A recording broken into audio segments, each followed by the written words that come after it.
Hello, everybody.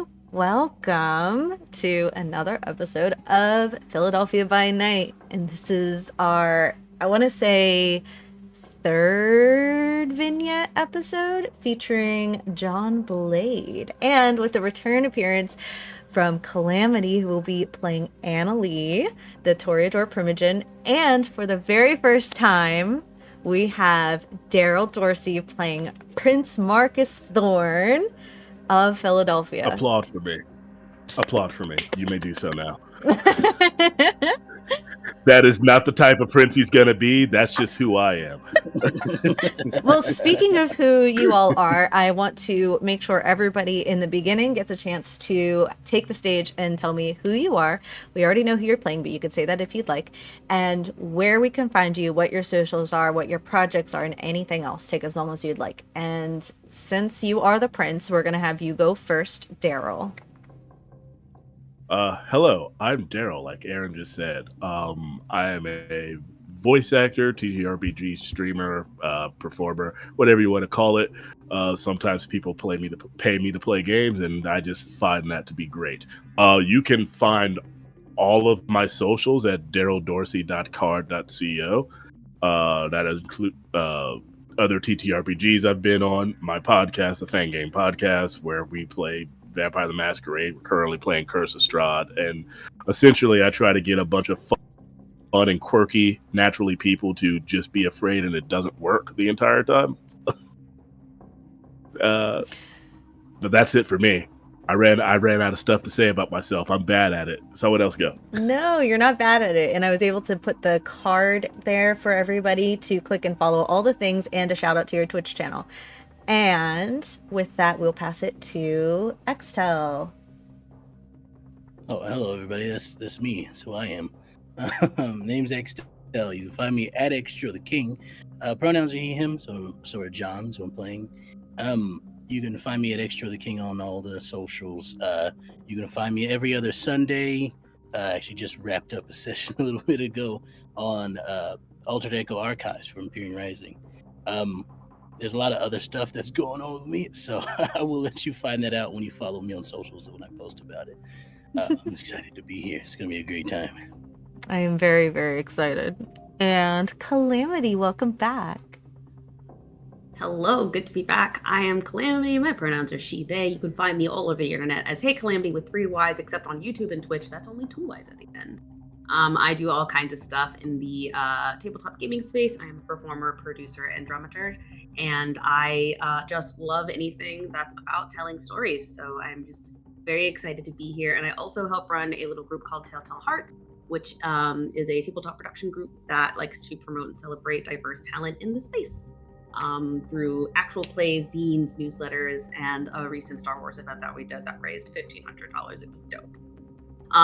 With an all by podcast. So yeah, that's me. That's what I do. I'm also bad at remembering. So I'm done. You're also what? Bad at remembering what I do, so I'm done. No, you're good. I also have your card on there too, so it's perfect. Everybody click thank you. Everybody click on Calamity's card and follow all the things. I don't make the rules, and do the same with Xtel's Linktree. Again, I don't make the rules. Prince Marcus does, and I am erinmylaundry. I do the Philadelphia by Night game, which I learned recently is not the first Philadelphia by Night actual play. There is another one, which I incredibly encourage everybody to follow. It is an all by podcast and Storyteller, and I want to say that it is the GM, as I'm going to quickly pull it up, because he is based Dimples and Dice on Twitter. Oh, is it? Dimples and Dice, yeah. Prince. Perfect. Thank you. Or I mean, he has several names. Literally Prince. And I just really appreciated that they were from Philadelphia as well. So that is another Philadelphia story that I definitely recommend. And and the last thing is this is a sponsored stream by Jody's Dice Farm, who is an ethically sourced and mindful business practice company. She makes dice using local to UK source materials and doesn't utilize labor intensive next day delivery services. Her dice are for VTM are incredible. They are sharp and pointy, very matte, and feel good. I almost want to eat them. And they are for weight relativity. They're heavier than plastic dice, but lighter than metal dice. So if that is your jam-a-lam, go to dirtysdicefarm.com and get yourself a set of any kind of dice for 10% off using Philly by Night. And the very last before we get into the game announcement is that on the 1st we have another VTM game, which will be a charity stream for Gala EI, which is GALAEI, which is a Philly-based charity that supports QT BIPOC communities and all of their providing resources and services. And all of the money that is raised there will be going towards that fundraiser. So I'll have more information there. So with that being said, now it's the fun stuff. Are you ready to tell a vampire story? Yay! Always.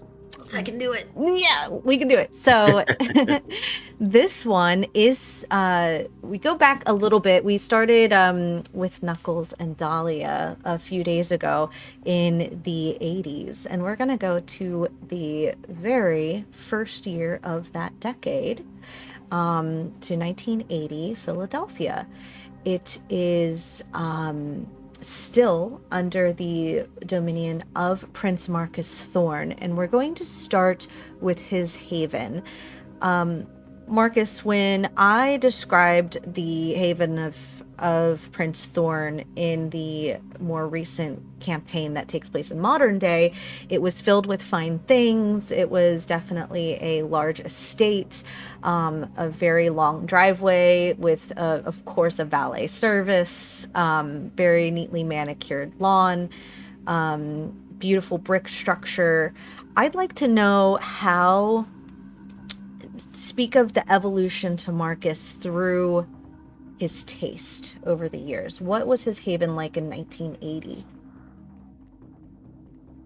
Oh boy. If you've ever seen Scarface, he kind of updates the same place. He just modernizes it.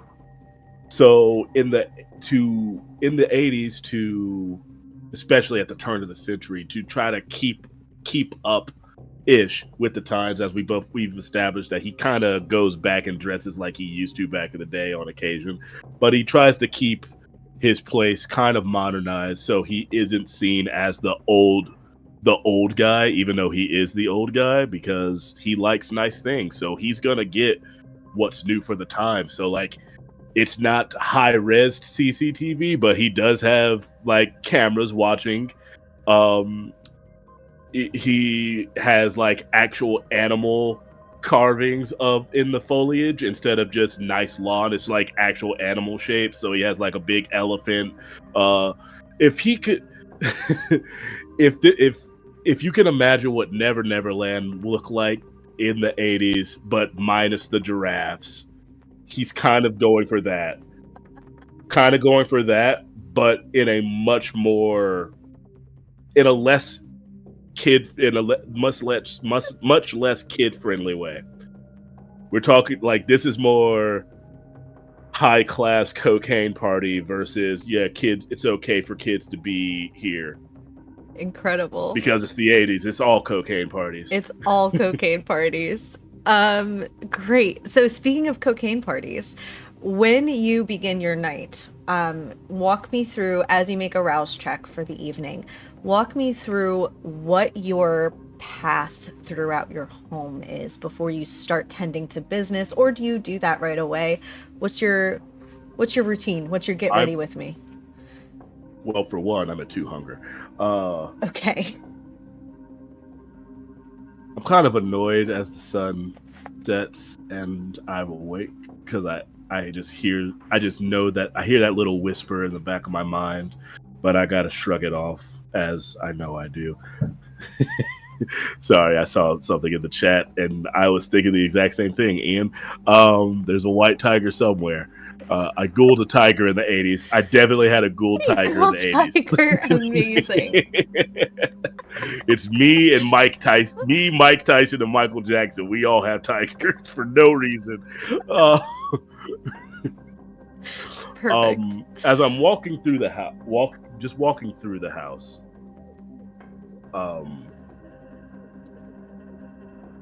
It's a monotonous trudge.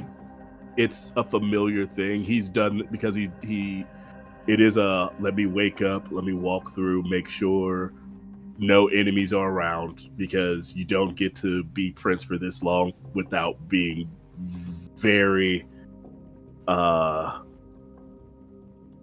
losing the word. Cautious. We'll just go with cautious and not almost psychotically thinking everyone's gonna try and kill you at some point.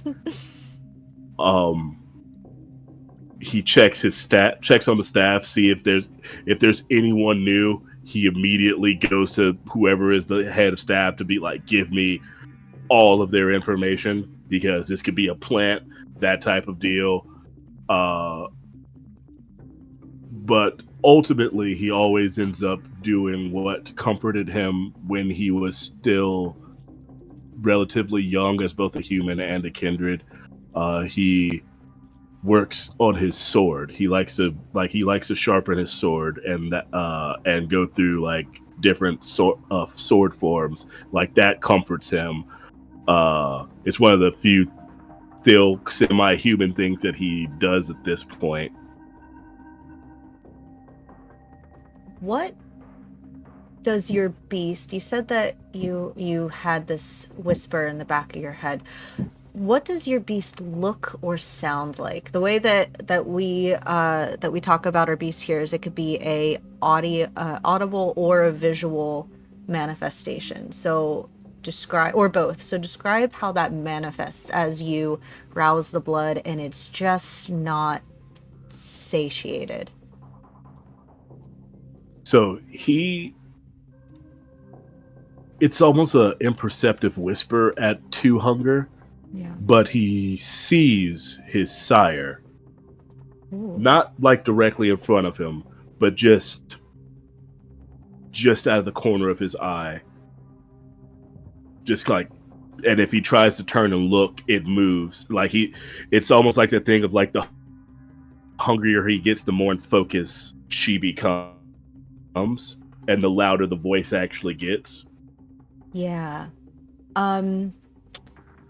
As you're going through your home and you're trying to focus on the tasks at hand, and you know that there is a new person on staff today, or tonight, you see out of the corner of your eye, there's like a line of mirrors down the hall. Beautifully like golden encrusted mirrors that are, probably from some Regency era that you picked up. And you see, as you pass by, she's standing there in the reflection. And then when you turn just enough, it disappears. And then you go to the next mirror and she's there. And then you give it a second of thought and she's gone. But you feel like, almost like her mouth is right up at the back of your neck, like she could touch you if you stopped walking. And she says, "You are boring." And you are not here, Regina. Wouldn't that be lovely if it was true? But I'm in here, and it's almost like you could feel like her tapping on the inside of your head, like at the inside of your skull. He takes this long sword, which I'll get into the description later. Mm-hmm. He kind of presses it against his forehead. And if he were still human, the coolness of the blade might bring him some satisfaction. But it doesn't really. But it's nice to pretend sometimes. You hear the tapping ceases, but you hear a distant sound of her malicious chuckle as it fades away. And you go down the half spiraling staircase to the kind of like a front, not the front desk, so to speak, but somebody who works there who's like your head of staff who has their own space. And they already know exactly what the protocol is for a new person. They have a very thick manila folder of background check after background check, credit report, any sort of like classifieds that they'd ever put in the newspaper at the time, what they were selling, what they were looking for, everything on this person. And they just kind of turn it and push it towards you and say, Your Majesty? I appreciate it. Anything happened while I was taking my cat nap? No, sir. Nothing unusual. We do have a little bit of a situation with the Toreador gathering that you told me to gather more information on. There doesn't seem to be any evidence of a coup, but there's suspicious talks. And also the Primogen, what is her name? The new Toreador one. I'm sorry, sir. And he kind of flips through the like the list of paperwork. She is here to see you. Well, I best go greet her then. I appreciate it, Brennan. Thank you, sir. The room that you meet people in, it's the same one that John, you have been here several years in the future. When we did our last game, this was the room you were in. It at that time had a fireplace, which I assume still has one. Yes. And it faces the front windows of the estate, and it is a room that is lined with windows with security blinds that will immediately close upon any sort of threat or sunlight. And you see in the middle of that room Annaleigh, who is waiting patiently for a meeting with you. Annaleigh, you have just recently been granted the position of Primogen, not because of the traditional way that you are the oldest, but because you have a particular set of skills, to put it very Liam Neeson-y, that are entrusted by the prince to keep order within the council of the Primogens, as well as order within the very dramatic clan itself of the Toreadors in the city. And that is why you are here, sort of a get to know each other sort of meeting upon being appointed. As I walk into the room. Oh, you're very young, aren't you? You still have hope in your eyes. That's a funny way to put it. Hope. I think I have determination. Same thing depending on who you're talking to. I'm sorry, my helper misplaced your name. May I have it? Annaleigh. Annaleigh.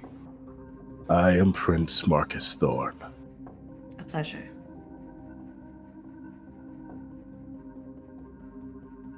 I have to say, It does fill me with some pride knowing that someone else of my clan has achieved a level of power. But I do think others may have tried to throw you to the wolves by giving you this position. It's funny, they throw you to the wolves without realizing you're one of them. I should hope not. We tend to hunt wolves in the Camarilla. You know what I mean. Oh, I was trying to make it a joke. I'm bad at them. Ah. I see. You're a bit like I expected. Honestly. What did you 1 to 1. expect? Nothing but the best. Flattery will get you everywhere. Don't try to tug at my Toreador sympathies. There's a reason I am where I am. Obviously, I hope it's not just ass-kissing. So, what should I expect from you as my Primogen? Whenever asked, perfectly executed is the easy response. It won't just be perfectly executed. It'll be better than you expect by the time I'm done.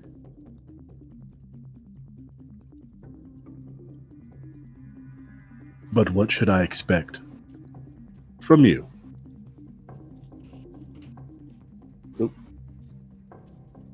Oh, hold on. We lost one. I hear her. Oh, There she no. is. Oh. Am I back? Yeah, you're back. Okay, cool. That was weird. Yeah. Nothing changed. Weird. He says, but what should I expect from you, Annaleigh? I understand what you want me to hear as someone in a position of Primogen. I mean you.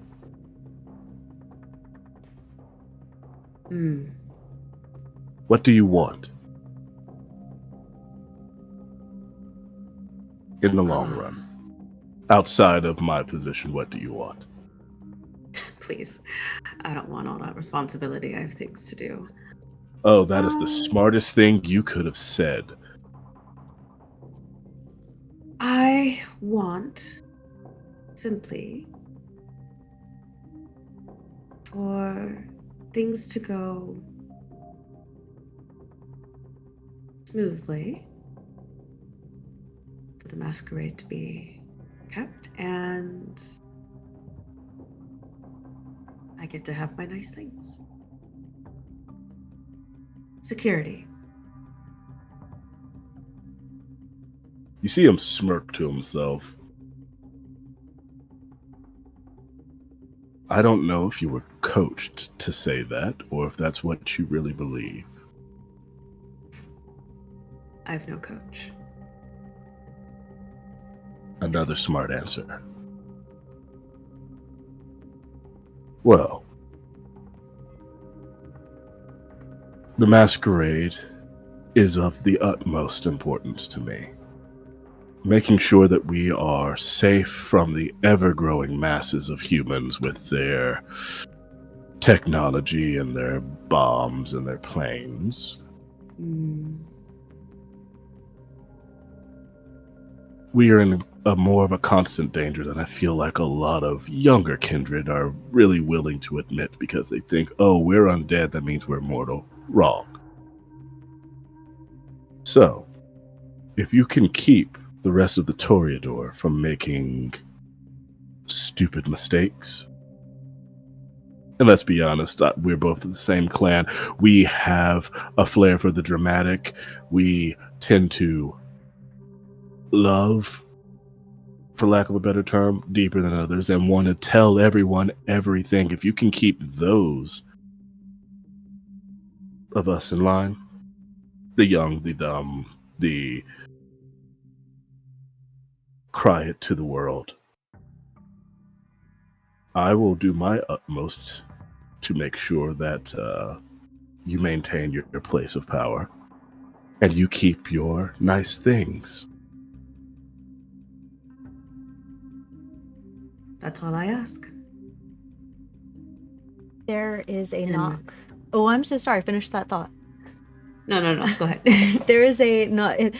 Rudely, there's a knock at the door, which interrupts you, and the Brennan opens just a peek, and he peeks inside, and he says, "Your Majesty, the La Sombra is here."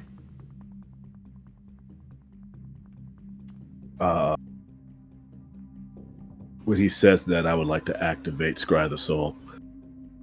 Okay. I'm gonna make a rouse check. Yes. Oh God, I'm at 3 hunger. Okay. We'll figure that out in a minute. She's right there. Yes. She's right there, out of the corner of my eye. Mm-hmm. And I feel like she's just whispering, "There's 2 of them now. They're gonna come for you. Oof. You know why? 'Cause you're boring." Yes. Yes. And the way she says it is like, it's almost like a snake tempting you with reacting. Mm-hmm. And Brennan, however, does not see this happening. Should I send him in? Go right ahead. And Brennan, Yes, could you arrange a meal for me, please? of course, absolutely. Would you like one as well? And he kind of pauses and says, "Your Primogeness."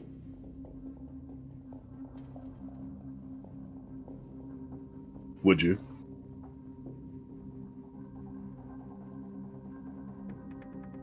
I have anything. He sort of is like, whatever. His Majesty has very varied taste. If you are a bagger, we have a hospital on standby, ready to give some donated bags, whatever bullet type you need. Usually the toreadors that keep in his company, no offense, Your Majesty, is of the consensualist or sensualist vibe. We have, if you require them sleeping, we have IVs available. And he's just sort of rambling on very nervously about like all the different kind of meals in case Annaleigh wants something.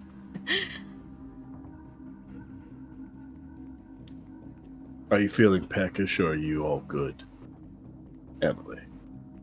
I'm actually good for the day, thank you. Of course. Just something for me, and send him in. Very good. And the door kind of opens wider, and his frame is replaced with John.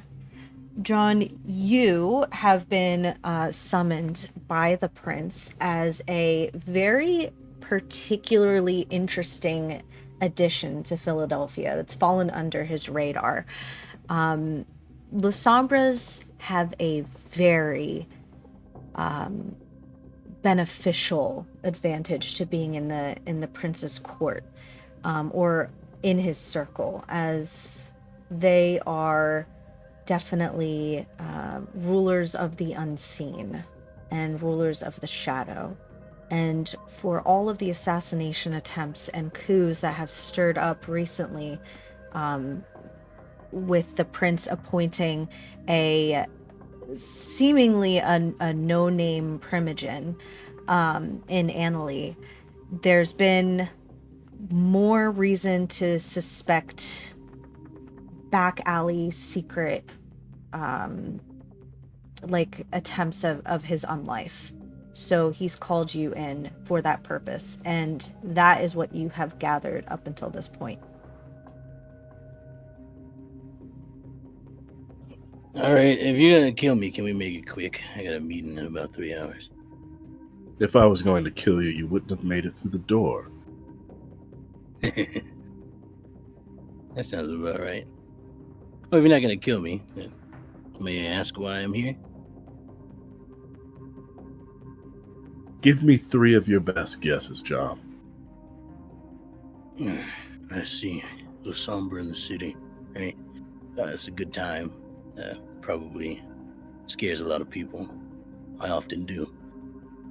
A prince like you probably has many enemies, so I'm assuming maybe you need me to help you out. Because I am known for, helping people out. Above board, may I ask both of you what colors I would be seeing from your auras of the list that I put in the chat?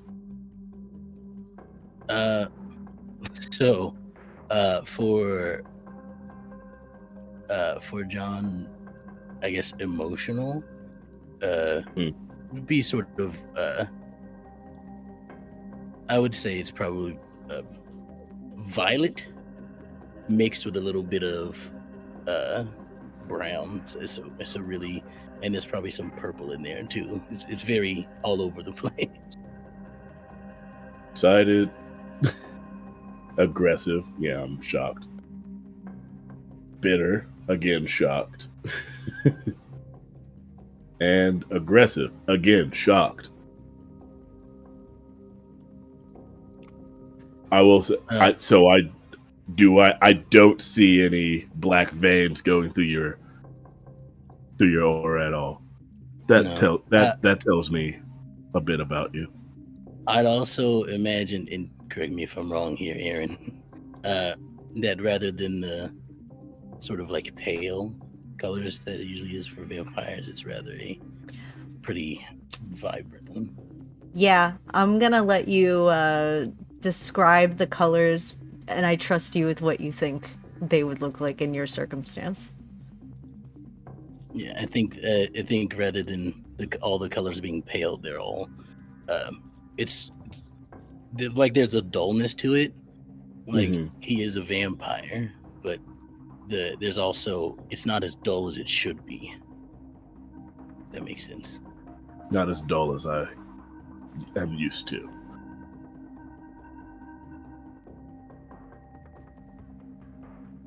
John, have you met Annaleigh? I don't think I have. It's a pleasure to meet you, John. Annaleigh. And I would say that Annaleigh's aura right now is flickering between violet and red, actually, with a little bit of silver lining it, I would say. Aw.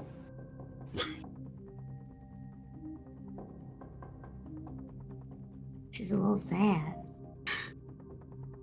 She's a little sad, a little angry, a little excited. She's all over the place. I think she's trying to keep, like, you might see the violet is what you're mostly seeing, but you'll see like flickers of red as she's reminded of things going on in her life.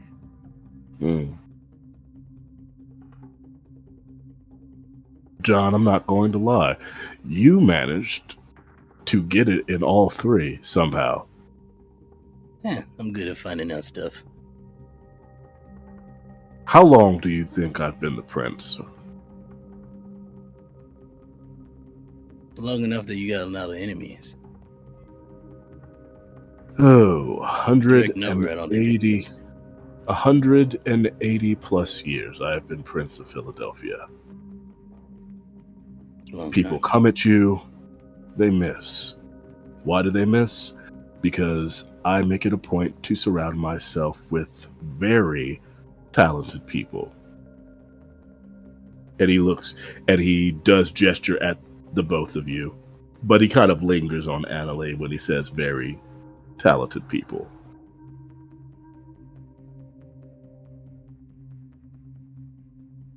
John,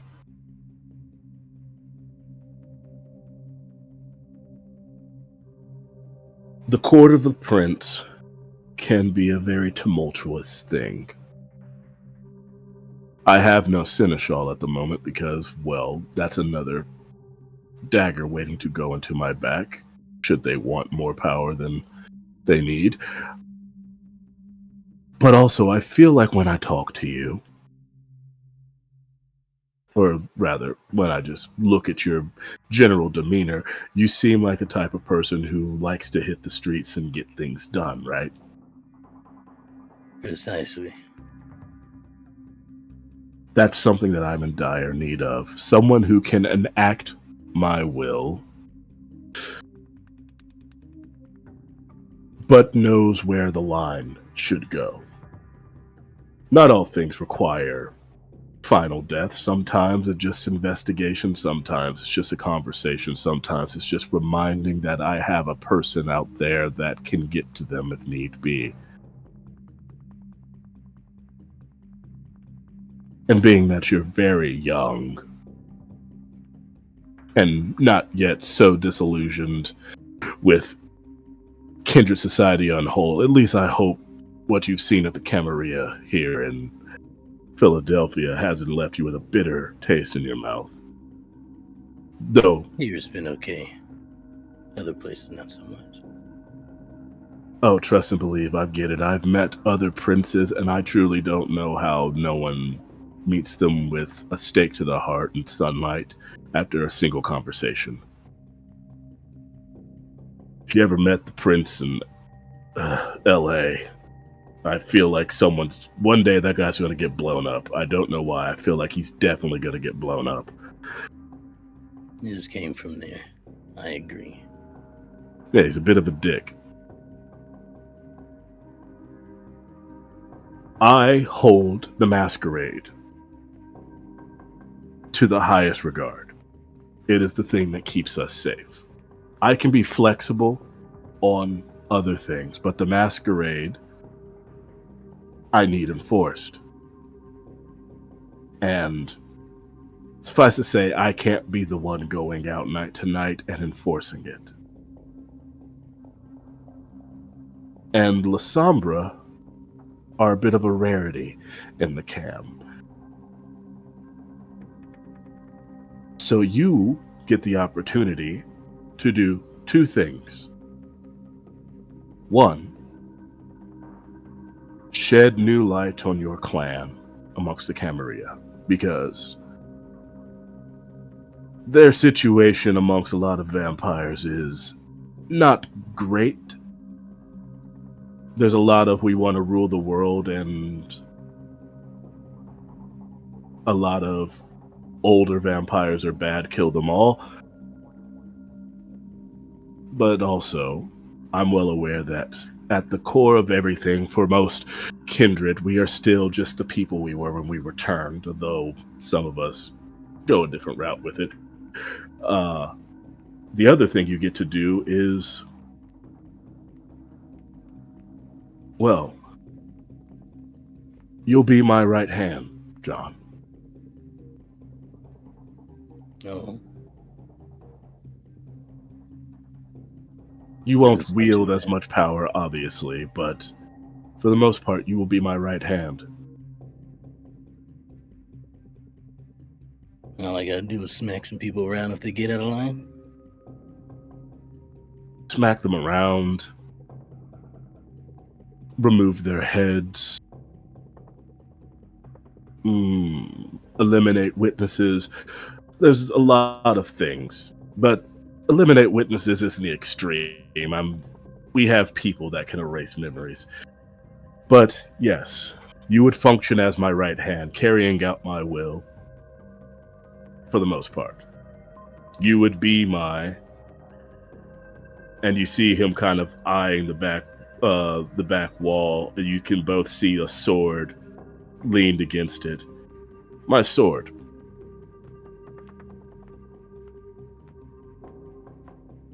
Lucky for you, I've been doing that all my life. I can see myself doing it all my own life too, I guess. Yes, it's almost like I'm very good at choosing who I want to work for me. I've only been doing it 180 years. 20 more, I'll be like a court judge in the government or something.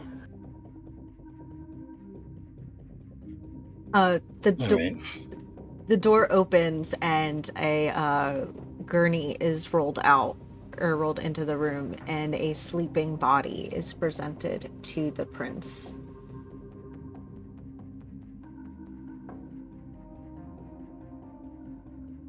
If you don't mind, I've been having this conversation while being a lot a bit peckish. And I assure you, permission was given before they went to sleep. I'm not creepy. Hey, we eat how we eat.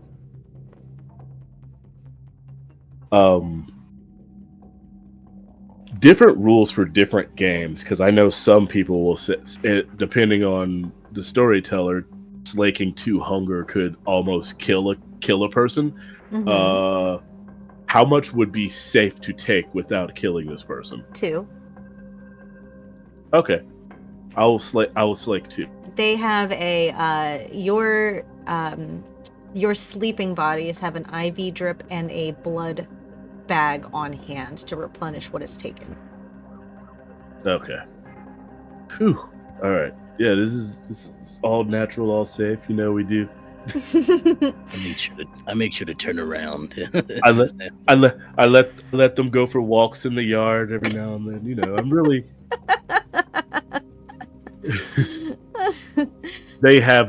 I assure you, they have lives outside of this. They are compensated very well for doing this. Fund their hobbies. It was a very nice kennel run. It's lovely. They are putting children through college. Well, it's the 80s, so it's not as expensive, but still, when you balance for inflation, yeah, they are getting free rides. Like I'm buying I'm providing houses for entire families here for them just to take a little nap and let me bite their arm. You are funding all of the Wolves of Wall Street. Oh, so much cocaine. The Quaaludes are almost gone. I'm gonna make it canon that while we were playing a game in the 80s, that any body you drink from has a 50% chance of having cocaine in their system. That's kind of fair, honestly. Yeah. It was. I don't even think it was fully illegal yet. Calamity, roll for coke. Exactly, roll for coke. It's still being prescribed in doctor's office. Who knows? It's in all the gum. It's still in Coca-Cola. Yeah. So I want Annaleigh, if you don't mind, can you roll a intelligence plus politics?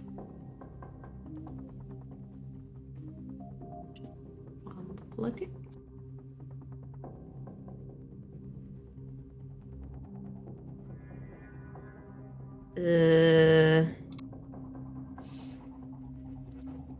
That is 1 success. Okay.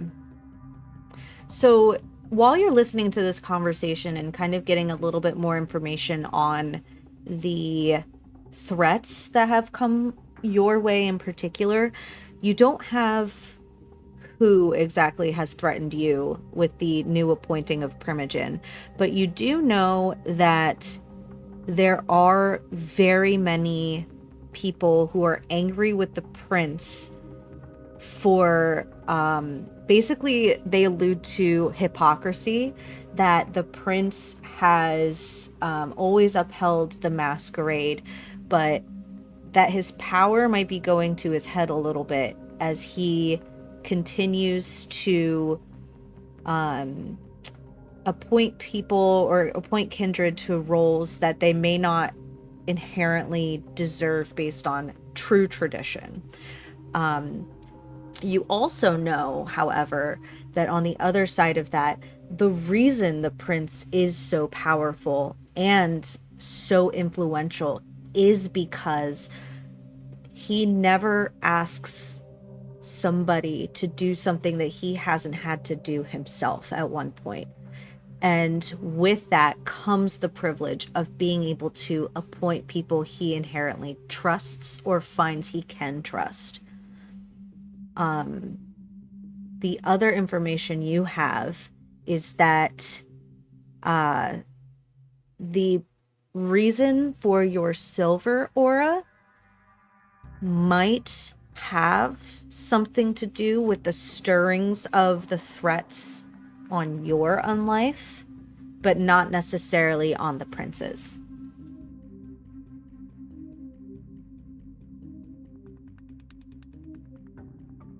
And I think it's at this point I'm actually going to address what I'm seeing in their auras, but not telling them why I know it.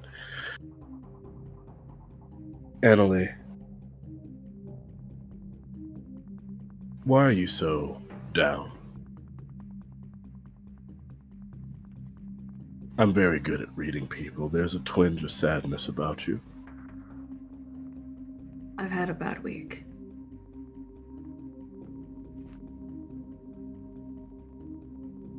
Personal things. I would remind you that you are in the presence of the prince, and if this is something that is kindred related, I did just tell someone that they are meant to be my sword. And I also stated that I would do my utmost to make sure you keep your power and keep your pretty things. If there were a time and place for you to vent, now is it.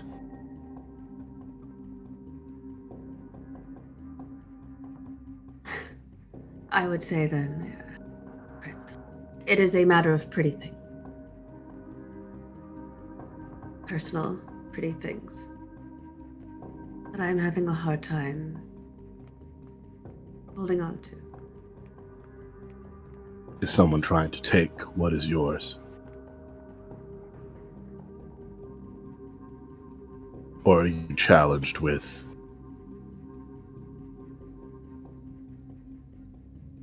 the people that remained of your old life, possibly? No one's very happy that I'm here. Well, few are happy that I'm here. I'll say. It is very reminiscent of many times in my life, before my own life, where I perfectly qualified. But because it wasn't traditional,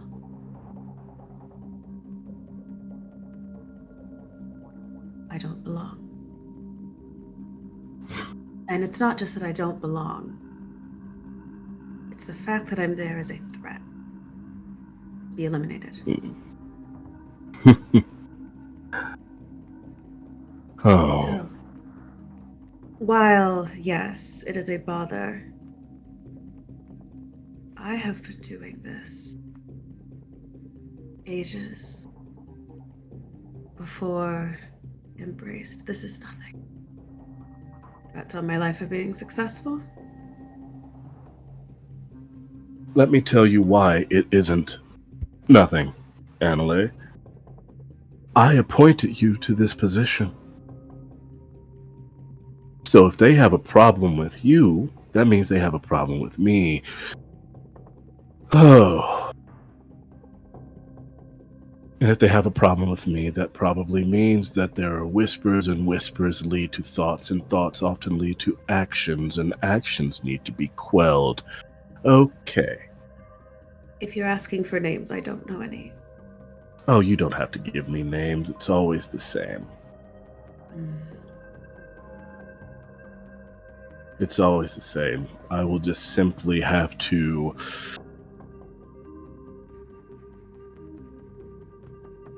do something about it in a more official way at a different time. But I appreciate you sharing that with me. If you ever have a concern that someone is endangering you, please never hesitate to come to me. Because I chose you for a reason. You will do great things. Have a good mind about who's gonna do what well in the coming years. I'm almost a Malkavian when it comes to those things. But you know, without all the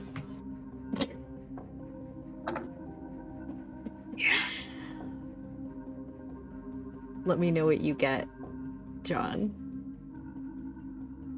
I'm using a reroll because this feels important.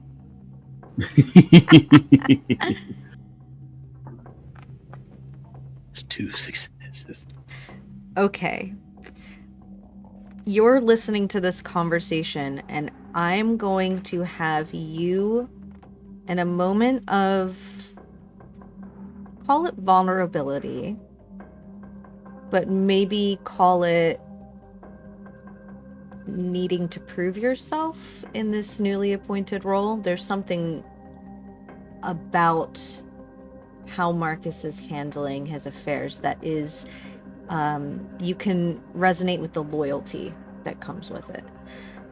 I want you, upon thinking about Annaleigh's words about how she doesn't belong, I want you to disclose with them any sort of reason that you feel like you necessarily don't belong.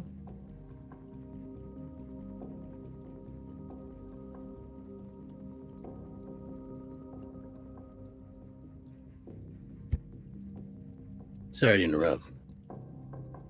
Couldn't help it over here, yeah. As I am standing here.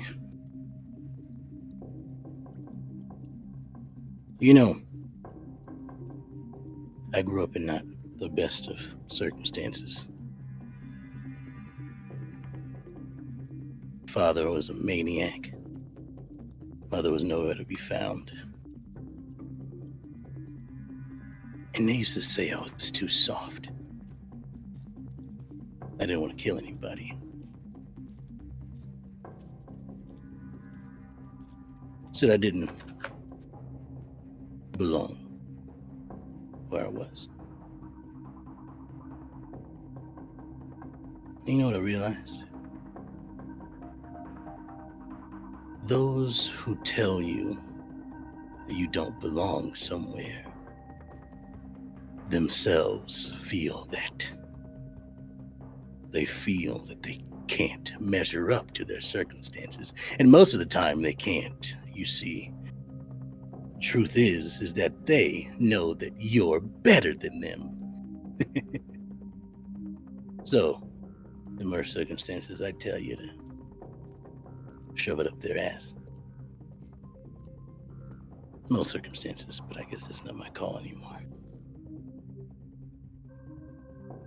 Excuse me. I couldn't have said it better myself, Sheriff. I will say that's the first time he's addressed you as such. But I think that little speech is what solidified his decision. Pleasure to be of service. I'm going to say for the rest of the session, any mental or social roles, you can give yourself one free reroll of each.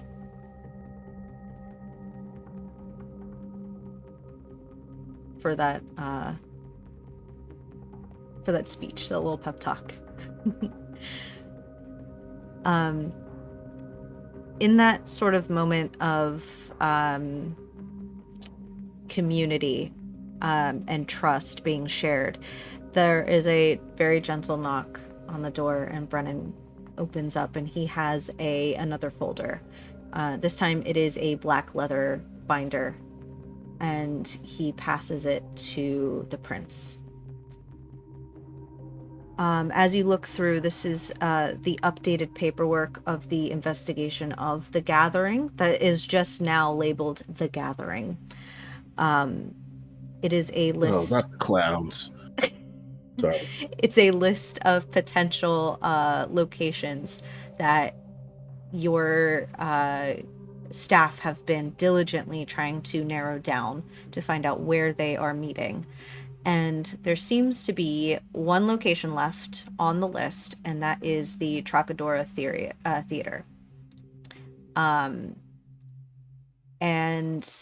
the Troc is just outside of Chinatown, and it is a very nondescript theater that features mostly like punk music, but also burlesque shows. But you have these notes that say that there is a potential gathering. It's a potential gathering place of these kindred to retaliate against you. And on the next sheet of paper are the updated notes for Annaleigh and the potential coup to displace her on the council and put who they believe should be the true Toreador Primogen. And they are both very connected as a joint job. I don't hand them the folder, but I do turn it around and hold it for you both to read. Annaleigh, this is why I said you didn't have to give me names. And John, well, I believe this provides an ample opportunity for you to do the things that I just described to you. Is this a talking situation or a head cut situation?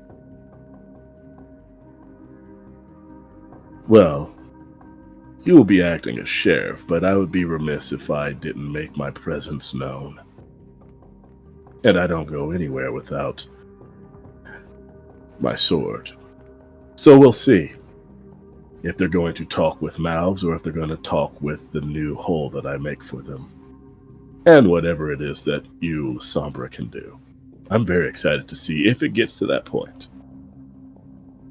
I've always thought that creatures of the night should learn to fear the shadows. I'll gladly teach them to.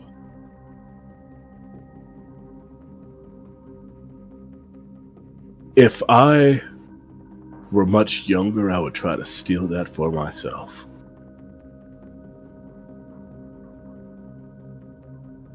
Annaleigh, shall we go show why my decisions are the right decisions?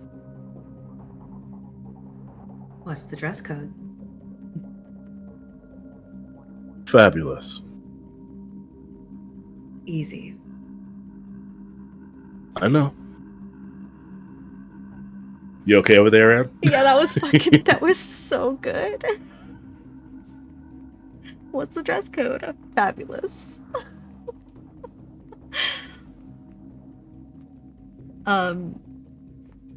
I want to give you a little bit of a layout and what you know about the truck. It is the theater is a place where they will do after show parties with Kindred often. It is a place where cloud memory is used a lot. It is a place for debauchery and espionage if you are on a certain faction, if you're part of a certain faction. However, it's not an Elysium, so you do know that you do have to be careful of who you speak to and who sees you. And behind the stage, behind the theater, are private areas for people to meet and connect in both the literal and metaphorical sense. Because it's a theater, I'm assuming there has to be a throne-like chair somewhere in there, so I don't have to have my own taken there, right? Oh, yeah. I mean, it is a mood for Okay. you to transport your throne to a place, but I would say you have your own, like, in very many places of the arts, I would say you do have your own private, like, box or space. Okay. Yeah.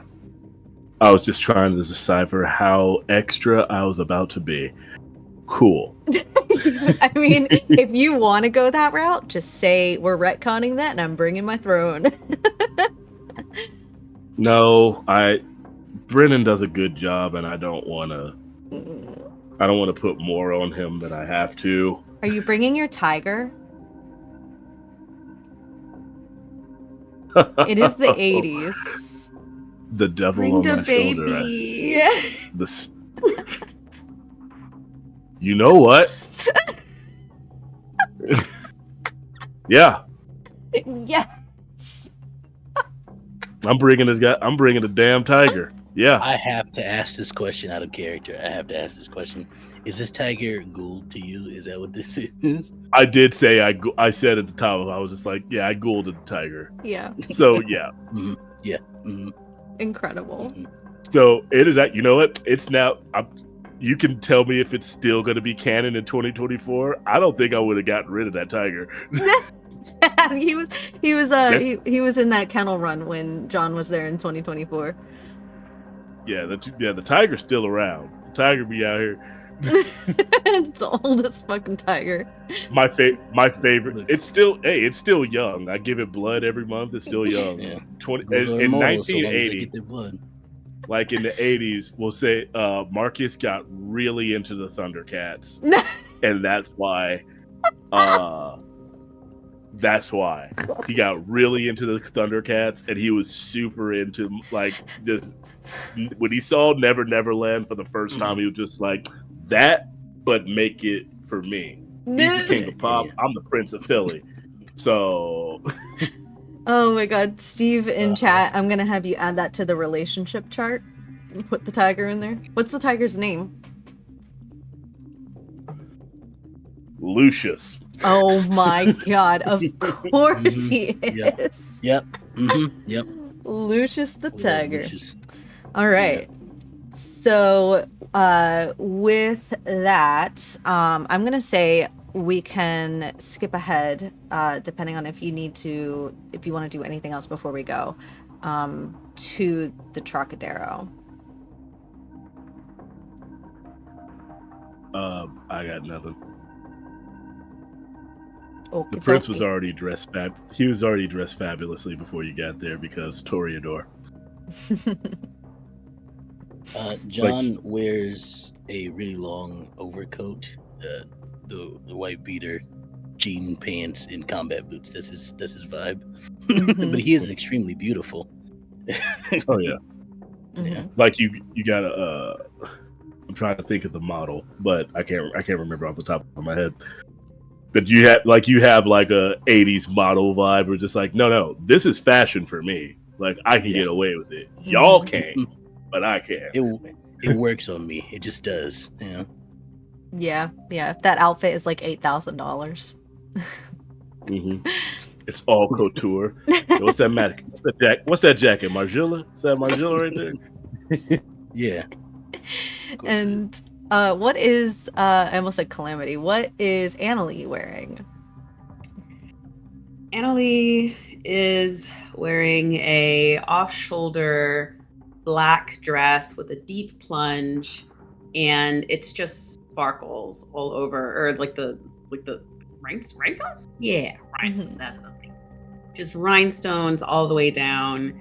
Kind of a fit and flare situation, where it's very body contour until like mid calf, and then it kind of flares out. Ooh, mermaid. And her hair's up. Yes, that one, the mermaid. And then her hair's up in a bun with like the tendrils, and she has this wide, chunky kind of like necklace and matching earrings. Perfect. That is so 80s. I love it. I looked up 80s stuff. Oh my god. So the three of you and Lucius are in, I would say, the prince's personal vehicle. What are you driving? Or what's driving you? What's a big truck of the time? Oh boy. We would have to go in two different trucks. We have Lucius knows not to attack the staff. He knows who is it's okay to bite and who it's not okay to bite. So I would say Lucius has his own van that he travels in, and then I would have my driver driving us. And no, Bentley was around in the 80s, so yeah, we're in a Bentley. Oh my god. I just want to say you treat Lucius better than I treat my coteries because they're all riding Ubers and Lyfts. He's got himself his own van. Look, tigers are very long, and I feel like most people don't realize how big tigers actually are. Like they can be nearly 10 feet in length from head to tail and over that. Like they're huge. They're like 400 pounds. Oh my god. If you ever meet a tiger shifter, which do exist, they're called Khan because Shere Khan. They're called Khan. They in their tiger form, they're usually like 14 feet tall. Oh my gosh. I actually did not know that. Oh yeah, if there's an animal, there's a shifter for it usually. Beautiful. I could give you a whole history lesson in Discord chat. I need it. Yes, absolutely. So yes, so you all it's Chinatown is very narrow streets. There are low-hanging lights, people crossing and packing up at all hours. There of like night markets and day markets is a very busy community, and driving through it is a little slow and tedious, but it does give you a little time to prepare yourselves and come up with a plan before you actually reach the burlesque theater. So, is there a particular type of entrance we want to make? I know my delusions of grandeur will say that as soon as I enter, everyone's going to bow and say, "Oh my goodness, it's the prince," but I know that's folly. That's just my imagination talking to me. But if we're going to cement the both of you in the positions that I've given, I can't truly be the one taking the forefront, as it were.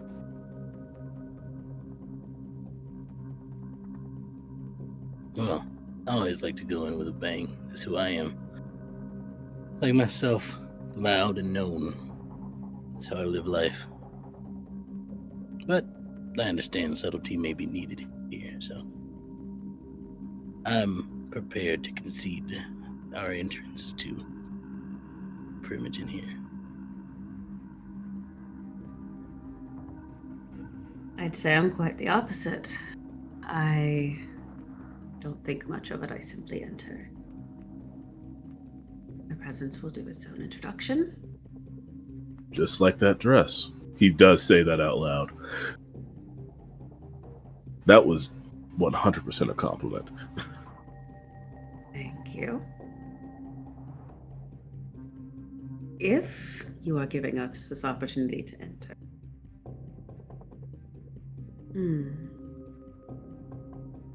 What sort of affair is this exactly?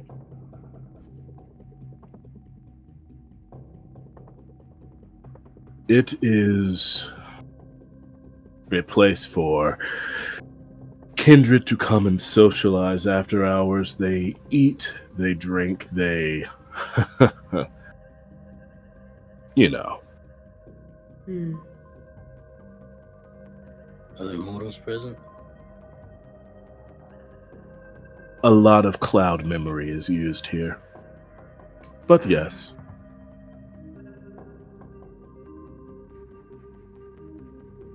So I would say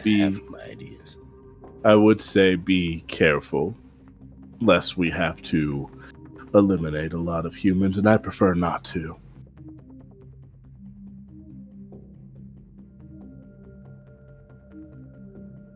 Of course, I can always say that again. Oh, I said we could try going in with a bang. Well, I do have Lucius with me. I figure any humans. I feel any humans in the vicinity will probably run away immediately. Aaron, could we say in my capacity as the prince, I would have made certain calls to make sure that if someone did because if I'm bringing Lucius, I don't need people calling animal control of the police. I would have done my utmost to like put out the word that there was probably like some type of show going on with a live trained tiger or something like that, especially since we're going towards a theater.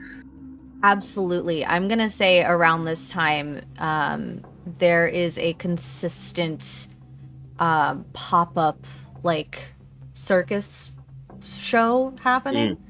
And it can be at your convenience when that happens. You just make a call and it's announced. Okay, cool. Yeah, I just thought about that. Oh yeah, this is set in the real world. You can't just have a tiger in the middle of the town. In the 80s? Are you kidding me?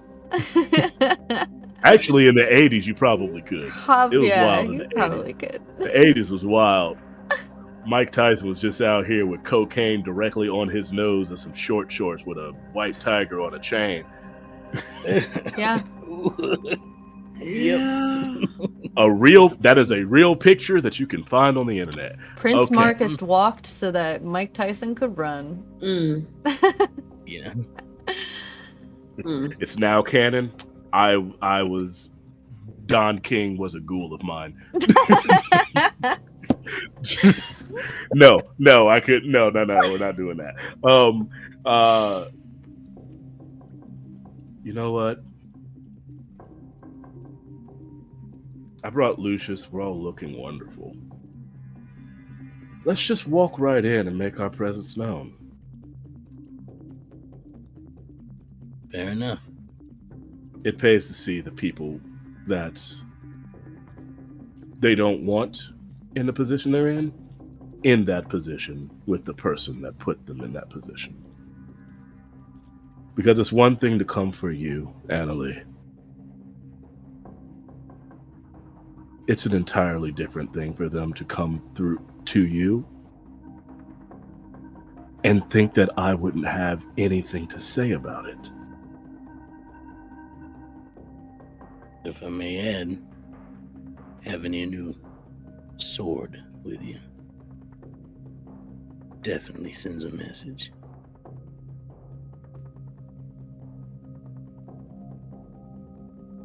One day I'm going to be bad at picking things, but this isn't that day. You point at him, I'll put him in darkness. And I will say, he doesn't have it out. He does have it in a bag, so it's covered up. He does have his actual sword with him. Perfect. Noted. I will note that. Fucking good. Tiger and a sword. Yeah. Okay. I feel like Marcus very rarely gets to, like, be, like, the prince. Mm-hmm. As it, like, quote unquote, like the very fantastical, like I'm actually like the person.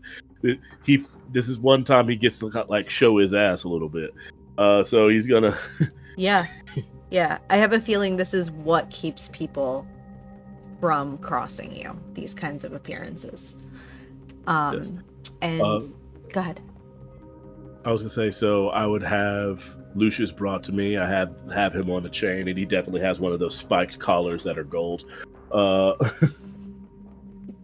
a chain, my bag slung around my arm, and I do offer my arm to Annaleigh before we walk into the theater. And I say, John, lead the way.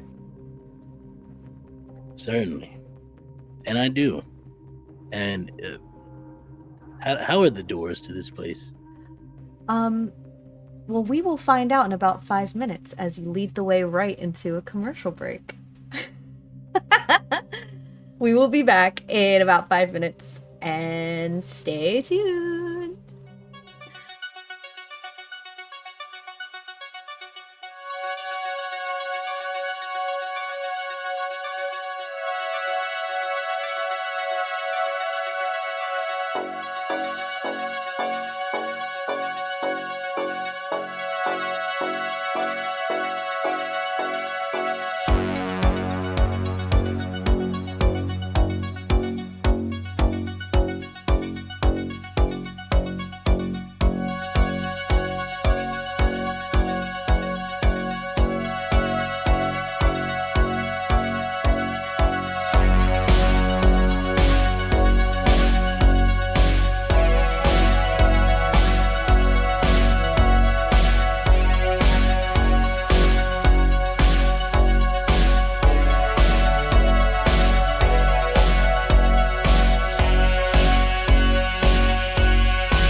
Welcome back, everybody. We hope you have your blood bags and your sustenance, and you've rolled your rouse checks, and you've sated the beast, because things are about to get pretty chaotic, potentially. We are back in Philadelphia, and we left off at the entrance to the Trocadero, and the question that was asked was, what kind of doors are they? You are looking at just it's a blacked out glass double doors, and it's like the metal handle, like, you know, at any sort of retail place. So it's got like peeled posters on the glass, and it's got like the neon lights above, and you can hear the glass is vibrating with the bass of music and sounds from the inside. Okay. Do they open in or out? Out.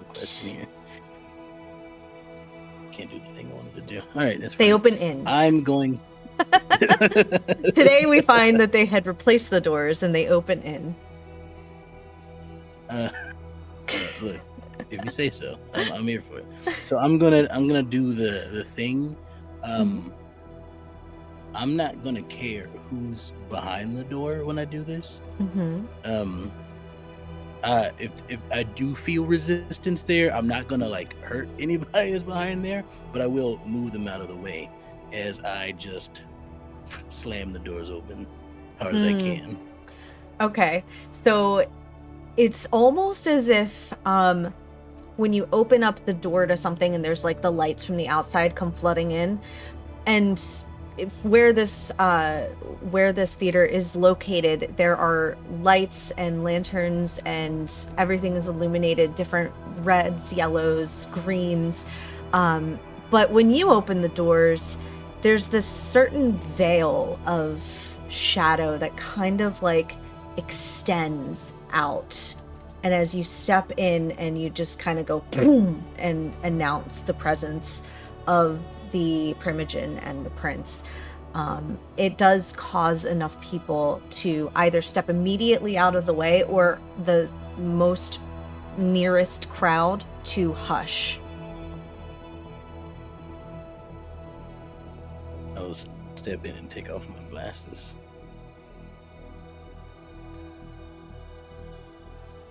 Step in and take off my glasses and then gesture to the prince in Primogen, as in to say, come on. Lucius is walking ahead, just kind of the shoulders going. He he walks as if he knows that the prince is his dad. Just a little bit of, but also he looks like he's in that half predatory stance of, I'm not actively hunting, but I need you to know that I am a tiger type of deal. Yeah. Sorry, go ahead. No, the tiger, if people did not recognize you as the prince, they sure as shit recognize a tiger. And the extra steps that they had taken to not get hit by the door, they take a double step to ensure that they do not fall in the maw of a white tiger on a chain. The chain is honestly just for legal standpoint. He doesn't need to be on it. Yeah. And then I'm just kind of eyeing the room, looking around. As I feel like as a Kindred, it's very easy to spot who's human and who's not. Like, you can tell the telltale signs of who's breathing, who's actually like, like, I'm sure there was a few audible gasps of the humans in the room that were probably like having a good time and didn't know what was about to happen later on, or who probably did, who knows. I just and with Annaleigh on my arm, I just kind of look at her in a sort of, what do you want to do type of deal? Because this isn't really about me so much as it's about them, in my mind, proving why I chose them and showing everyone that they deserve to be here. So it's like this goes back to my previous question of, what do you want? That type of deal. That's just the look that I give Annaleigh. Are other Primogen here? A very good question. I am going to roll for that. Ooh. There is one other Primogen here, and it is, you recognize specifically, Annaleigh, as the Ministry Primogen.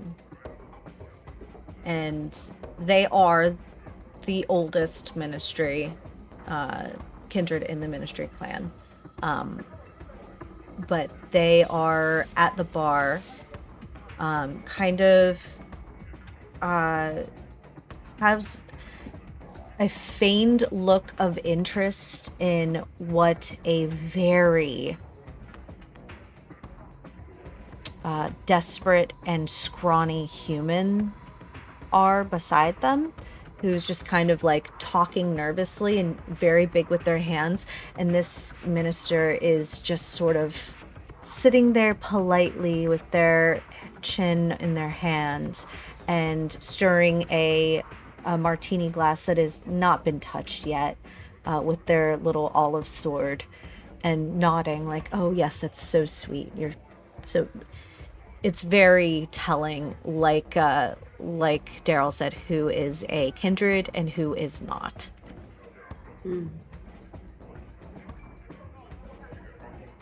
Annaleigh will like kind of clock them pretty quickly and sort of gesture that that's where she wants to go, and in a sort of, yes, this is the people I am here with. Of course I would go to them first. This is people I'm on the same level as, kind of thing. So that is kind of the approach that she's going to make. Sort of like, I don't know how exactly, but maybe like gently like gesturing or like moving to like, this is where I want to go, thanks. But yeah, that's what she's gonna go.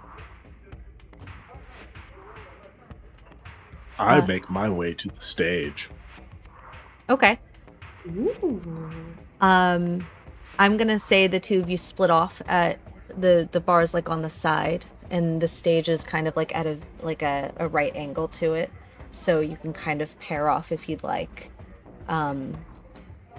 And the crowd is going to open up both for Annaleigh and for Marcus, as they had all seen you two arrive arm in arm, and they don't so much create space for John, but a few of them are nervous and will get out of your way when you come through with your kind of imposing, no nonsense sort of stride. I will follow behind if they're sort of walking together and then splitting off. I will follow behind the both of them for a brief moment, and then once they split off, I will go stand somewhere that is in which I can get to either one of them quickly if something were to happen.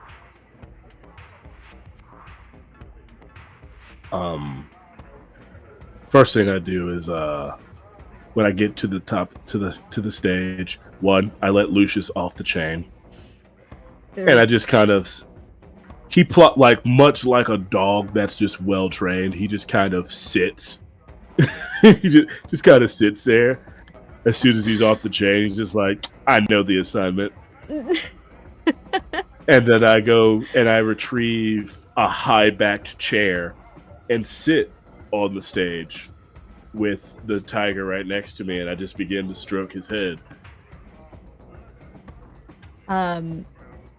There are staff for you on call at the truck whenever you show up. Again, it's a theater, so there is a frequency in which you visit, enough that there are noted ghouls on the payroll, and you have a very familiar it's like a lady in waiting kind of situation where she brings your chair and dutifully stands beside you with her hands folded in front of her and her head down. In a very like familiar, hey Jesse, how are you doing? And she's Thank you for getting my chair. She sort of like looks and she gives you a very like kind, like friendly smile, but hides it from the supervisor that she answers to. But she knows that you have friendly. I give her a wink when she tries to keep it under wraps. Marcus is very nice to the ghouls that work for him. He's nice to his staff. Be nice to your staff. Yes. That's how you stay in power. You're nice to the people who work for you. They're not going to turn on you. Unless they're seasoned vampire assholes like the ones in the crowd.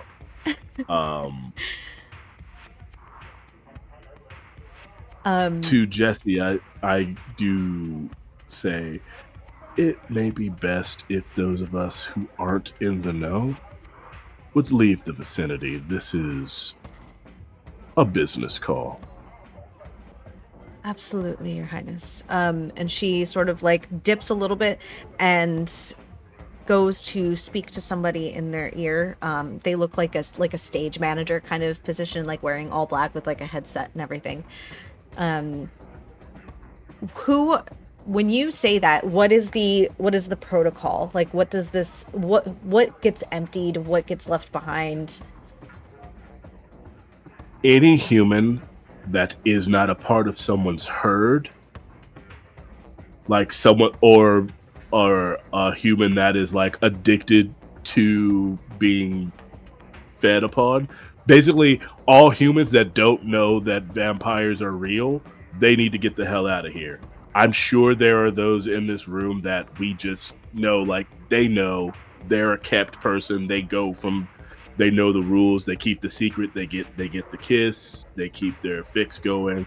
Some are part of herds. They constantly get their memories wiped. It's fine. Those of them that were here thinking this was a regular ass party and that they weren't the sheep, they gotta go, because I don't need them hearing something they don't need to hear. And I don't feel like having people killed that don't need to be killed if all they had to do was go to another damn party. Yeah, that protocol, John, you've never seen the efficiency at which a venue vacates like this. You've had in your past, you've entered facilities before and have with a nod to a person under your payroll, you have had pretty quick decimation of the crowd. But this is almost like supernaturally fast. In almost the blink of an eye, somebody has celerity in a position of power, and there are 80% of the crowd is gone. And they didn't even go out the front door. They went out the sides, out the back. You probably saw a couple people like soaring leap out. And there are just a few people left, mostly Kindred, and maybe about 8 or so ghouls. I think John's reaction to this is a very big toothy grin, and looks to where the prince is, not necessarily wanting to make eye contact, just looks in the direction of the prince and just says under his breath, and just goes, "Oh, this is gonna be a fun time." Also like to note or ask, are there any mirrors in this room? There are. There is a large mirror behind the bar, and there are a couple mirrors on the wall on the opposite side that are just there for decoration. So because of the nature of my vampirism, images of me in recordings and mirrors, mostly reflective surfaces, tend to be a little off. Not so much so that it's obvious that I'm different, but those who know what to look for can tell that easily when the sombra's around through that. So if I'm seeing any reflective surfaces from those who know, it's possible that they could figure out what I am pretty quickly. I will say that this is probably knowledge that the prince has, but it could be something he is overlooking, or not. So, Marcus, would you be so many steps forward that you would know to adjust the lighting to create shadow play naturally to protect John, or would you wait till John says something? When I got to the stage, I would say it's one of the things I would have said. Clear them out and turn down a few of the lights. So almost as if he could read your thoughts, John. You are looking around at the mirrors, and the lights up ahead kind of shift, and a couple of them tilt and dim, and a couple of the lights underneath the mirrors, like in the bar, are casting reflective surfaces onto the mirror to create sort of light play and give you a little bit of cover. I will say, I would have given a little bit of extra to say, put a little extra light on Annaleigh because the dress she's wearing does have rhinestones on it, and I want her to have a bit of an extra flair about it. Yes. And as the so cinematically, John, as you look up and you see the adjusting of lights, it ends with one final very dramatically 80s spotlight on Annaleigh as her rhinestone gown just sort of like twinkles in starlight. She almost looks like if anybody was there that had a swayable mind, they would not ever be content with looking at a starry sky again because of how beautiful Annaleigh looked in that moment.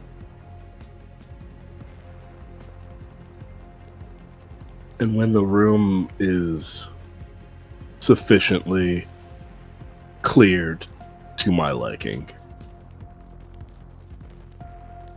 I say, it comes to my attention that a few of you are not satisfied with my choices as prince, particularly when it comes to who I place in positions of power. Am I mistaken? You notice, Annaleigh, that when the prince says this, the ministry Primogen, who was talking to the who we now realize is a ghoul because he had not left, she sort of, her shoulders kind of tense, and she was circling with her sword and olive in the martini glass. She stops. Could I once again activate Scry the Soul as I'm giving the speech and then looking over the crowd, just to? Yes. And let me make my rouse check. Yes. I pass. Okay. Let me go to your color chart.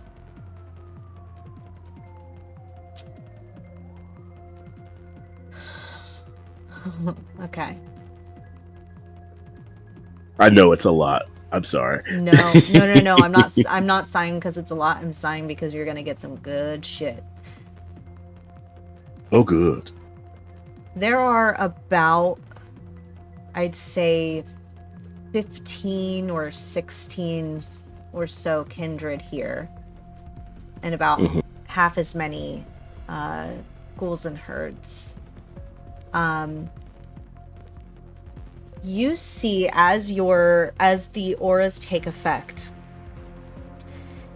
for a split second, whatever colors had begun to simmer to the surface, they're all muted for a moment by a dark blue haze.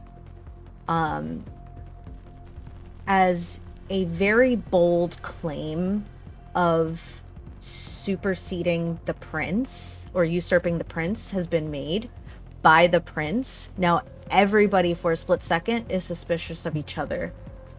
And after that sort of like fizzles out, you see a lot of white and peek through, and those kind of come off a little stronger than the rest. There's also a couple black. And lastly, you do see one that is yellow, I believe. No, not yellow, sorry. Vermilion. And that one has little tiny tendrils of black.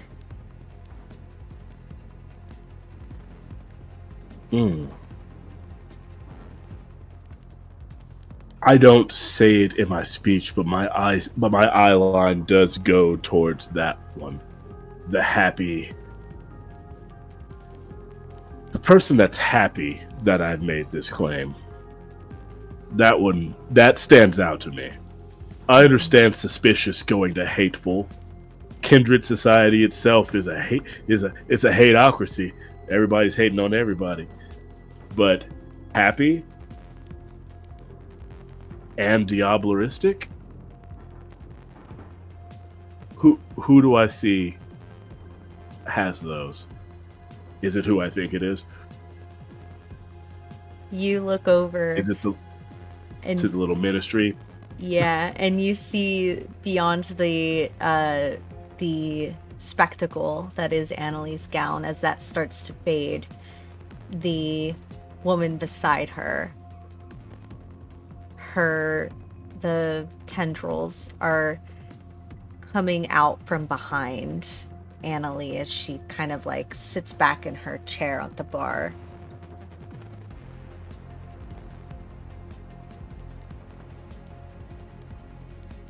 So, we're all here. I have presented myself as a prince who likes to hear from everyone. If you have a complaint, please make it to my face. There's no need to go to what Kindred Society is so known for. No need to whisper in secret around me. One, because secrets don't stay secret for long when it comes to me. And two, I find unburdening yourself is very cathartic and often leads to a very long and very slightly happy. And when he says happy, he does look at the ministry, Primogen, on life.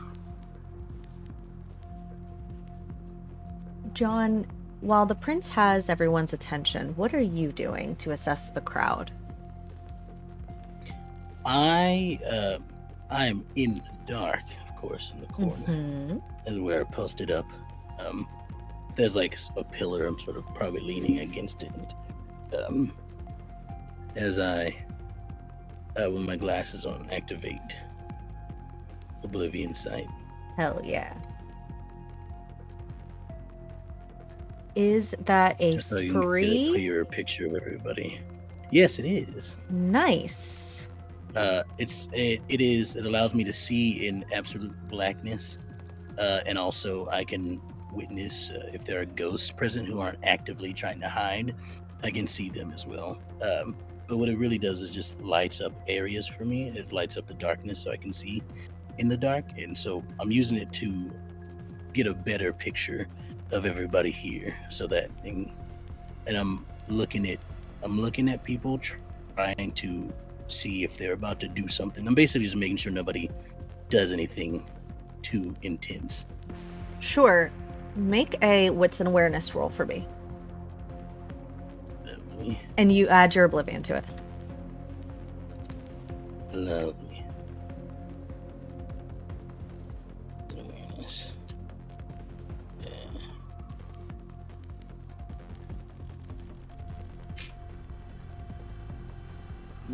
It's a good dice pool for me.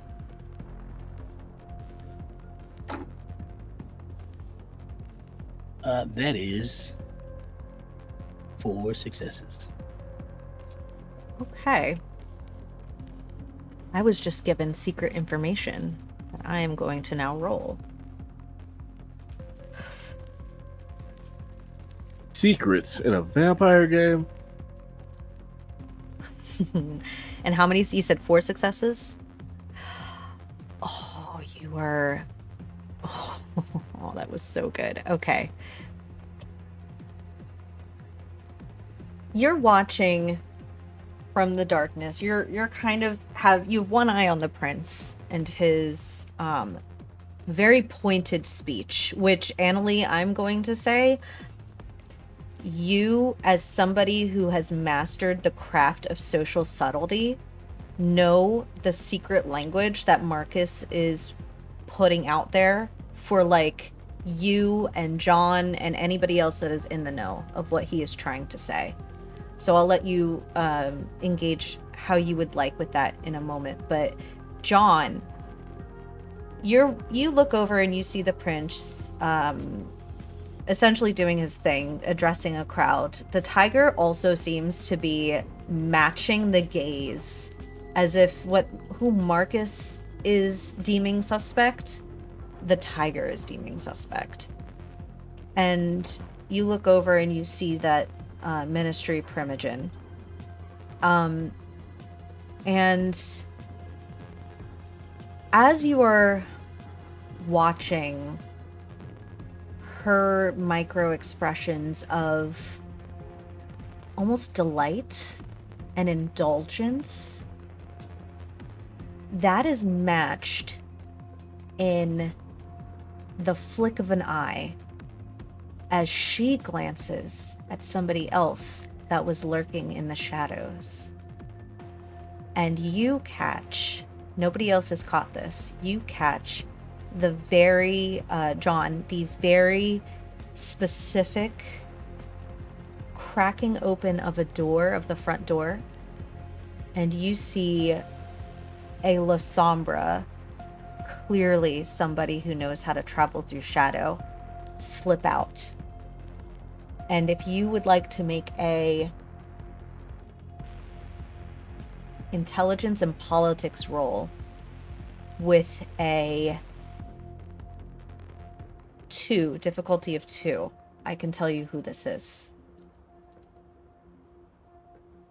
Alrighty, I'm going to rouse the blood. Okay.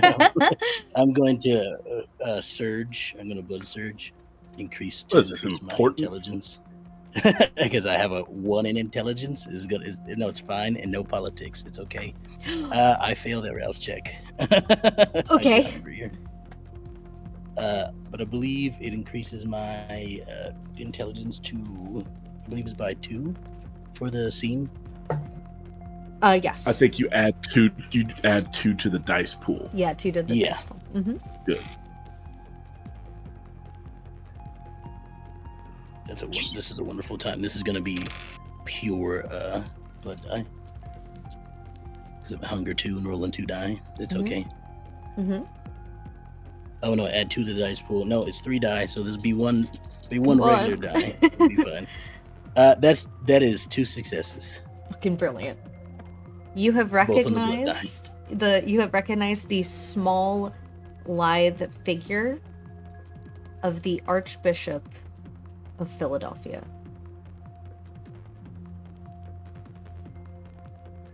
I'm gonna step out into the light and turning off my Oblivion sight because it'd be too bright. Mm-hmm. And I'm going to look at the Ministry Primogen. I believe that's the one who eye flicked, right? Mm-hmm.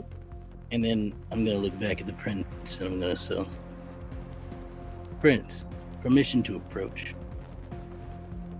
Of course, and I say this very out loud, my sheriff. I step forward and I will lean and whisper into your ear. The Archbishop just left after a look from the Ministry Primogen.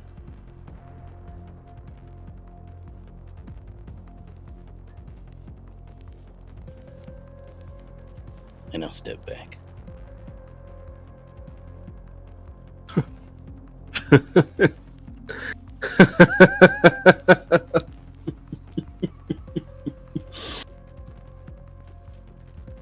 Annaleigh, please join me on stage.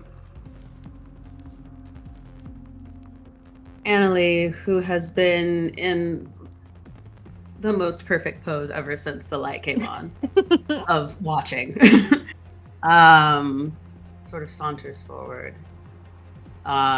takes her time a bit, doesn't rush, Definitely like, oh, you've called me. I'm on my way, but wants to make sure everyone sees her walking. And will step up to the stage next to the prince. My prince. Thank you. Very disturbing news I hear about Primogen these nights. What is the ministry Primogen's name, Aaron? Her name is Hafsa. Hafsa? Hafsa, Hafsah. Hafsa. Primogen Hafsa of the ministry.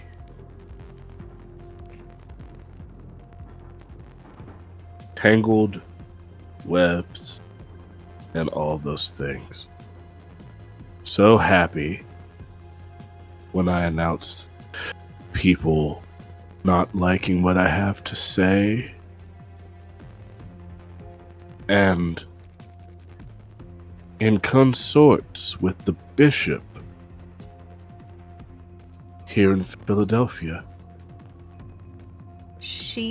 You would understand my concern as prince with one of my Primogen being... Say that one more time. Right? Say that one more time. He gives a big toothy grin.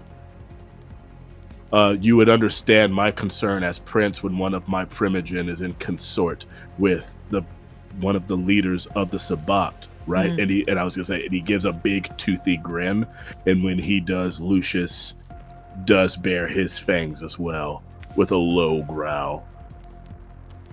At that, the ghoul beside her, who had up until this point been speaking, or up until the point of the room was cleared, had been speaking very nervously.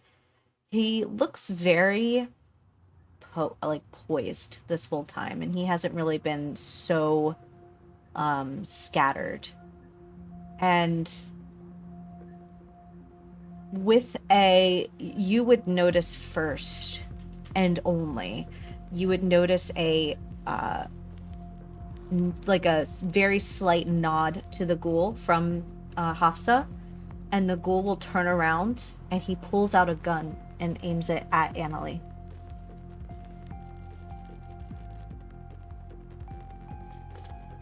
How far? Oh, we're doing that. How far is he from me? It would be about... I'm so bad at math. Across a side, like from one sidewalk to another. What is that like? I don't know. Enough that... I'll tell you, I can soaring leap about 33 feet. You know what? I was gonna say 30 feet, so we're gonna say that's fine. I was gonna say I could get there. I can go across 50 meters in the blink of an eye and still be able to do stuff. Gee. Yeah, the celerity is a good time. Yeah. Celerity is nuts. Okay, I'm gonna say, because he's a ghoul, all of you have the opportunity to make one action before he fires his weapon. I will allow my prince to do... not my prince, my sheriff to do something. Only because I know that I am fast enough to simply... And also, I don't know what disciplines Calamity took for Annaleigh, but I know that Toreador all have celerity if they want it, so she could be quick. Mm-hmm. And just to add it on there, because I also have celerity because I'm cool, because I'm an alley cat. I have rapid reflexes is all I got there. Perfect. But, so I'm going to soaring leap over in front of this ghoul, and if I can continue to do things, I'm going to grab the gun, him by the wrist, and try to crush his arm, and grab him by the neck and lift him up. Perfect. I'm gonna say you can do that, but I also want to hear what Marcus and Annaleigh are gonna do before we do that. So Annaleigh has rapid reflexes, but also has fleetness. Would I be able to aim a gun at the ministry person? Absolutely. Heck yeah. I'm gonna say, are you shooting with it too, or are you just aiming? Just aiming. Okay. Because I think the sheriff's got it. I feel like in the dress you're wearing, it's definitely a purse gun. You got like a 38. Oh, it's a purse gun. In your clutch. You got a 38 in your clutch. Just fully out the clutch. I love it. It's also bedazzled. I'm kidding. A pearl grip revolver, like a pearl grip, like 357 revolver. Okay, hold on. Maybe it's that. Yeah, a nickel plated 350. 1,000%. Yeah, that's a cocaine gun. It's a cocaine gun. That is definitely a gun you would see, like if you watch like an 80s movie, like someone just randomly has like a really audacious gun. There's usually something with pearl grip on it. Yeah. If it ain't if it isn't nickel plated silver, it's definitely gold with a pearl grip. It's got a straight edge attachment to it, so you can cut really nice lines. Oh yeah. It's perfect. Yes, absolutely. You can aim a gun at the minister, or at the ministry Primogen. And while that is happening, Marcus, are you gonna do anything yet? If I didn't see the bishop leave,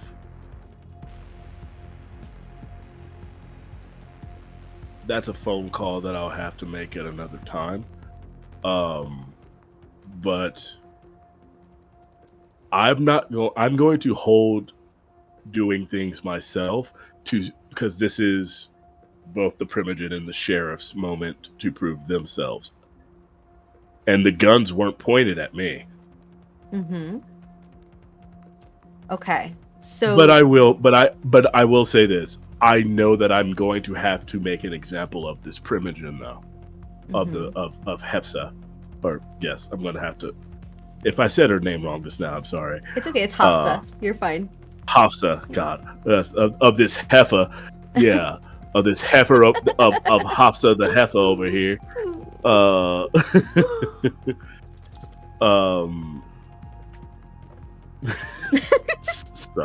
Sorry.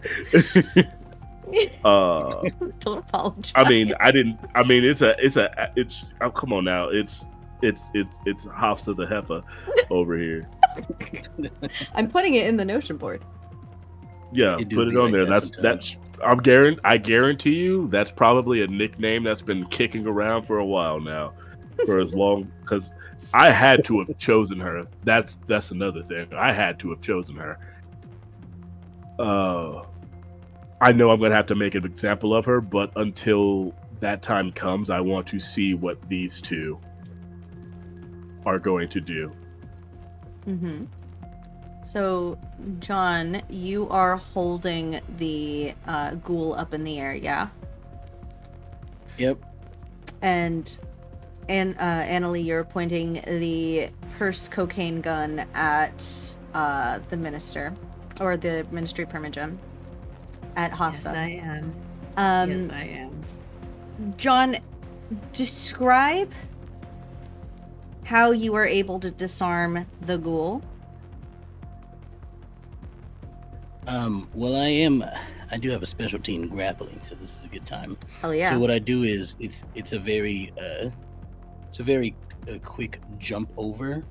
I land and grab the arm that's holding the gun and just snap it, just to break it.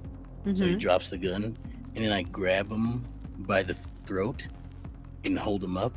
And this won't kill anybody outright, but I'm going to activate Touch of Oblivion on his throat.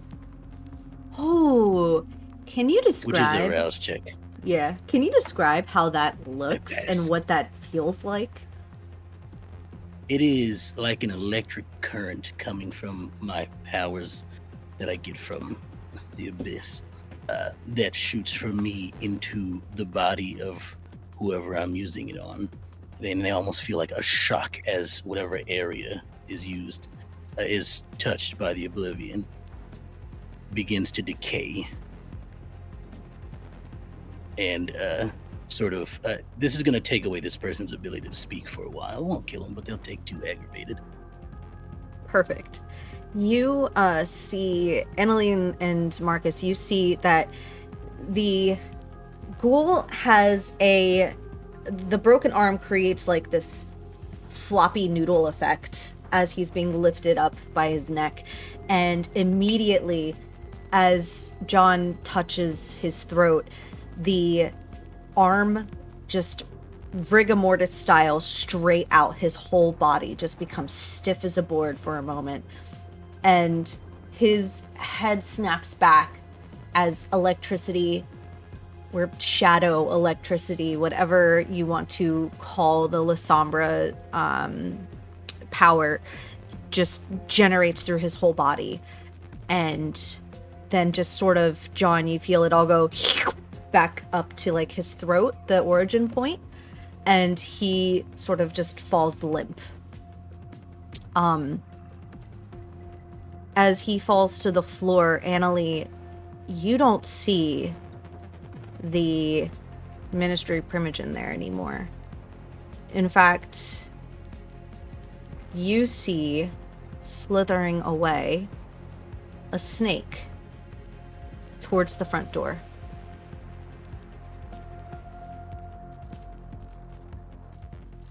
I first want to say, I do not know how guns work. Can I shoot the snake from right now? Yeah. Okay, cool. Absolutely. It would just be. I did not. I'm like, I'm not sure how guns work. Especially my little gun there, my little cocaine gun. It's just gonna be a roll. You would roll a. I'm gonna say for shooting a snake, I'm gonna say Dex plus firearms.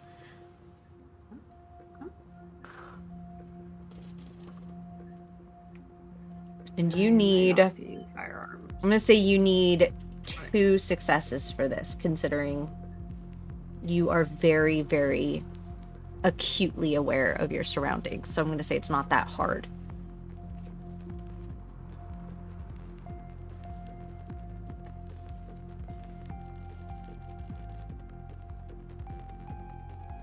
If I notice a snake slithering away, I'm not going to do anything, but I will instruct Lucian to go get that damn snake. Okay. First, what did Annaleigh get? I had exactly 2 dice to roll for that, and I got 2 successes. Oh Okay. shit! Nice. That's amazing. I'm gonna say for flavor that this is how this goes down. You shoot the tail of this cobra slithering away, and the form of the snake immediately stretches back out on the ground into a writhing Hafsa. And she had been wearing like this, extreme shoulder pad. This is 1980. Extreme shoulder pad ivory suit, and her leg from like her hip down is just covered in blood from this now gunshot wound that expanded into her body.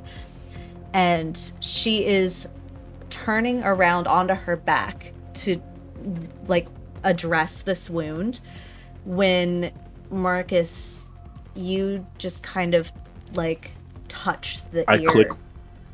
I click my tongue. I just go. Yeah, and the tiger, in one leap, he also has soaring leap. In one leap, bounds off the stage, the edge of the stage, and is on top of the Ministry Primogen. He will not attack until you give like a final instruction. I don't want him to attack. I want him to have his teeth ready to round her throat, because I know it's big enough to fully rip her head off. Mm-hmm. And then I stand up on the stage and I say, now, For the rest of the constituents, I appreciate your faith in me. I assure you, I will continue to do what I believe is best for you all, and I will continue to do what I believe is best for Kindred society. Now, and he's taking his jacket off as he's walking down. This is in no way because I'm also just hot and tired of wearing it. And he takes off the jacket, and you can see like this. You described him as being a strong-looking individual, which hopefully I can embody in some way, shape, or form. I think you've got it. I don't need you to make a roll for that. I don't have to roll for intimidation. No. You don't have to roll for cosplay. Oh, thank God! I've been benching 300 pounds, and it would all be for no reason. No, as he starts to walk up, he takes the sword out of the bag. And anyone that can see it, you can see it is this long sword with this long curved, I don't want to say hilt because I'm losing words. It gets really bad for me when I'm also role playing. And it does have like thorns decorated around it for the cross guard. The cross guard is what it is. It does have thorns around it. But other than that, it's this very simple long sword that it seems well maintained. And he has had this blade since before he was a kindred. And it is one of his precious keepsakes. One of the things, it's not a touchstone, but it's close to it. It reminds him of a time from before he had to deal with these things. Instead, he had to deal with other things. But also, it's just, he likes a sword. He loves a time when swords were a thing that were like embodied being upper echelon, and he believes like this is a truly princely thing to carry this around. He begins to descend the steps, and as he walks by John, who is still holding this ghoul by the throat, who is now passed out, he puts a hand on John's shoulder. My sheriff will enact my will. And I assure you, if he has to do his job, it is because it is something that will protect all kindred, or it is because you royally fucked up. And he continues to walk forward, and he gestures to Annaleigh. He goes, I chose this Primogen because of the potential she holds and because of the life she has led up till this point. She will do great things. All you have to do is wait. Is that so hard? And he starts looking down at Hafsa. For a kindred who has forever to do. Or are you so obsessed with gaining power and corrupting everything around you that you couldn't just let sleeping dogs lie? And by this point, he's actually approached and like gotten close to her. He's kind of like kneeling down, the sword in front of him. Hafsa,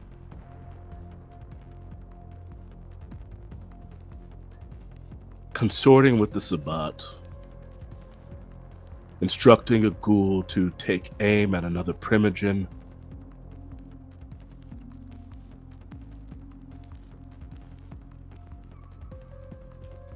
you're not that smart, are you? Doesn't matter. I'm sure you can scream like all the other ones.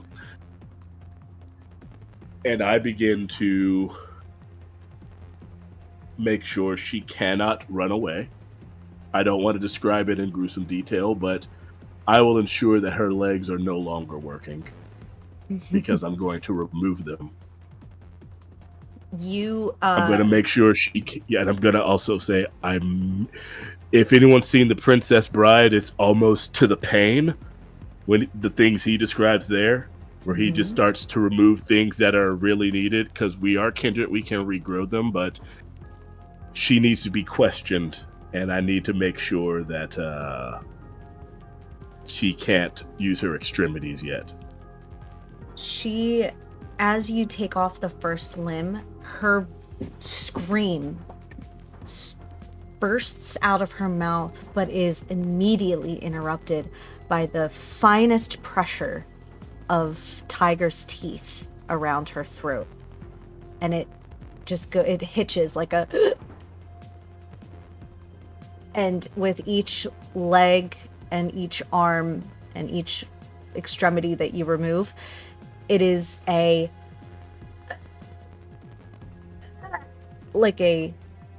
desperate just need to scream.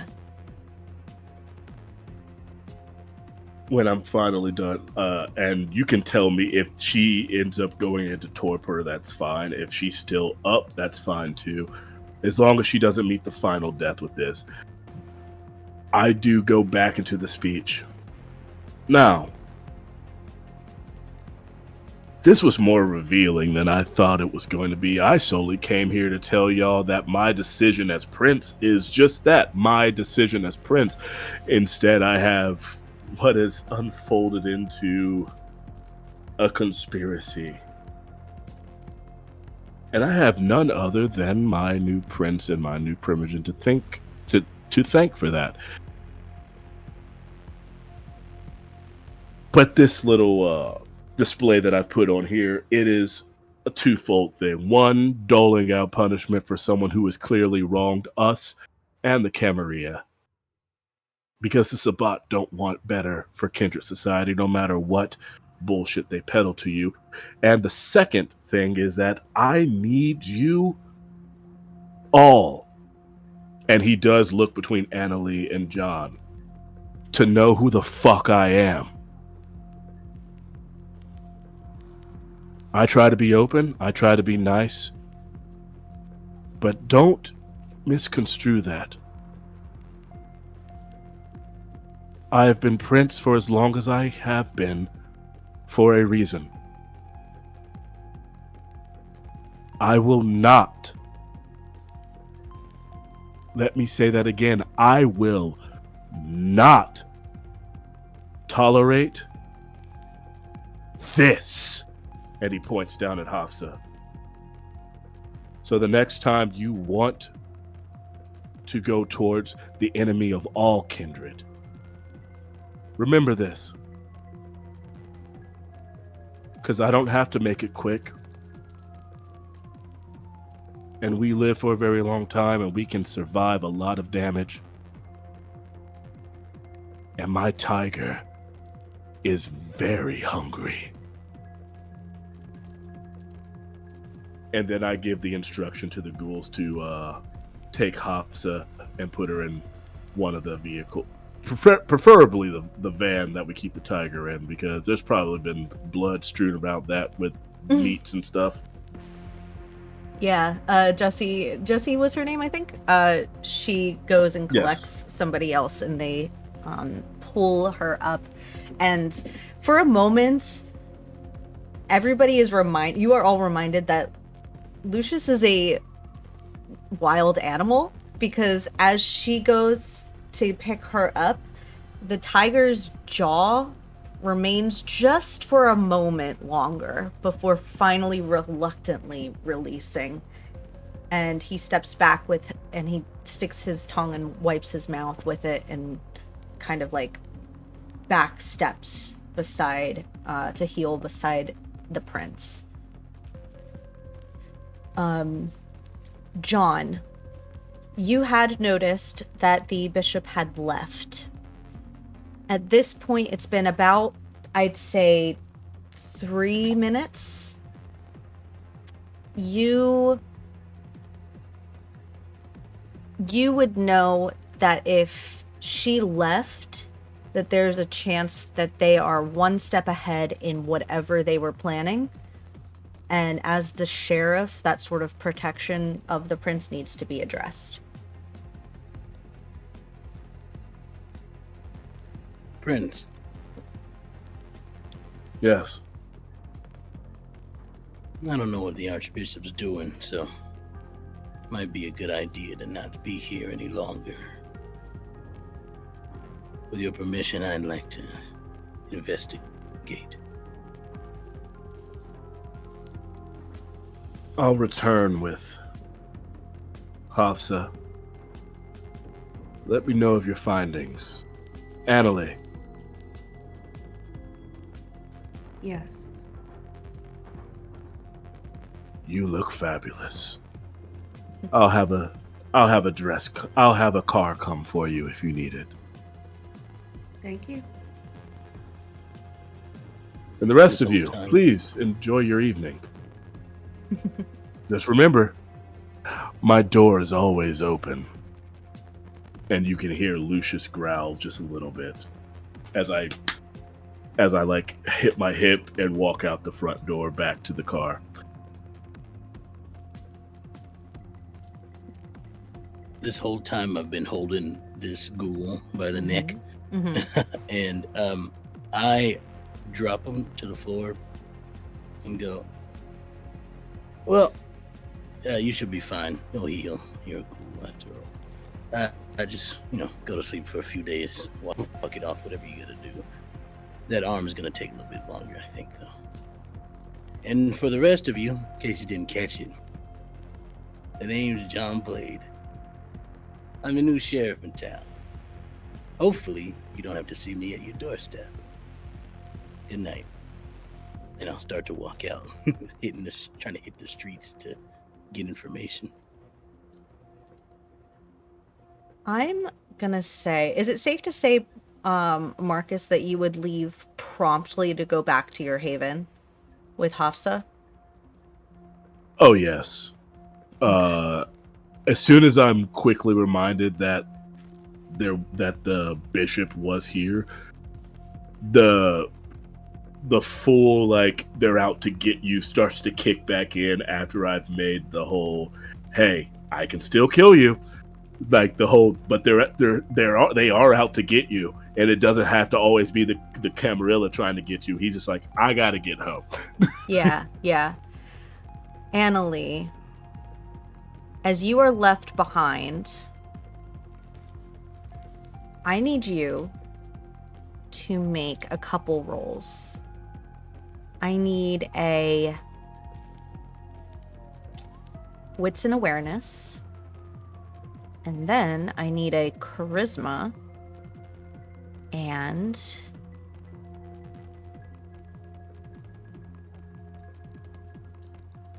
leadership.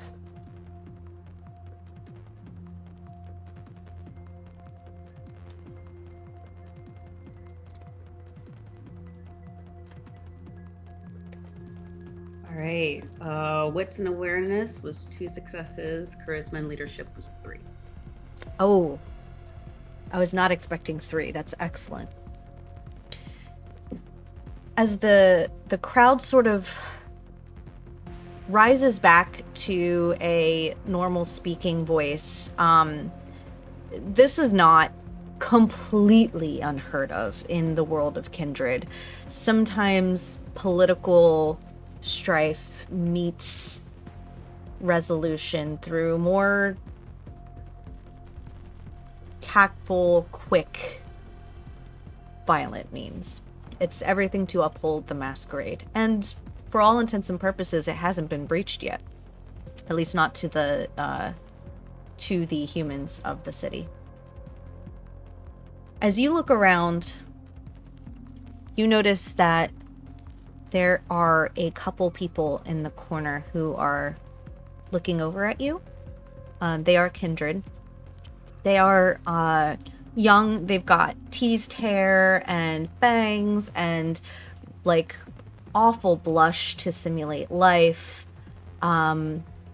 They are in a Boscov's version of your dress. Just very cheap, but they tried. And they are smoking cigarettes, but by smoking, I mean they are lit and they continuously light them to try to get the effect of smoking cigarettes. And kind of hushed whispers as they are looking over at you as well.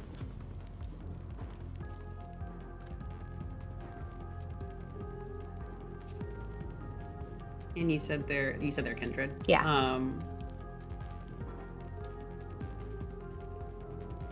I think, Annaleigh will sort of look at them and realize she hasn't grabbed a drink yet, so she'll grab a drink.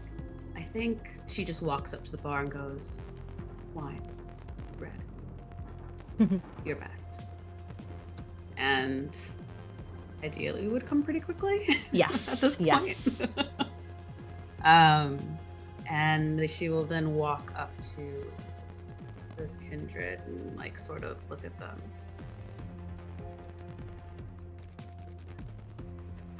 You look nice.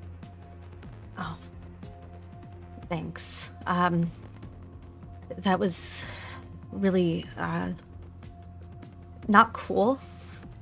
Totally not cool. You're the Primogen, the new one.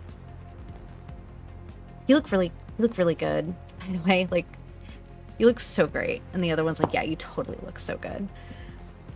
I don't know who we should tell about this. I think we heard something earlier tonight, and it didn't make sense at the time. We were just kind of like, that person is totally strung out. But I don't know who else to tell. The most senior kindred is you, I think, in this room. And she kind of gives like a nervous giggle and like drops her cigarette. She's like, shit. Oh, sorry. And the other girl's like, just tell her, Lisa, tell her. And she's like, I am. We heard somebody in the bathroom talking and saying that they heard the prince was coming, and they like had a gift for him, and like we thought that was so nice, so we didn't like think anything of it. Like, of course, the prince is really, really good looking and deserves like all the nice things. Anyways, then they said that they hoped that they liked all the candles in their cake, and it just seemed weird. It seemed like we don't like fire. And I just kind of listened a little bit more, and they said that the cake was being delivered directly to the prince. I don't know what that means, but it could be something. We wanted to tell you.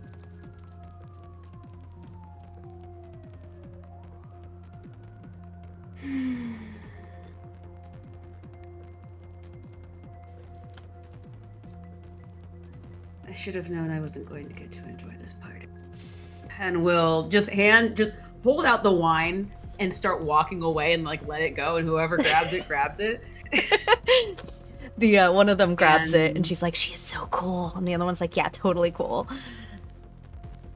Gosh, how long has it been since Marcus left?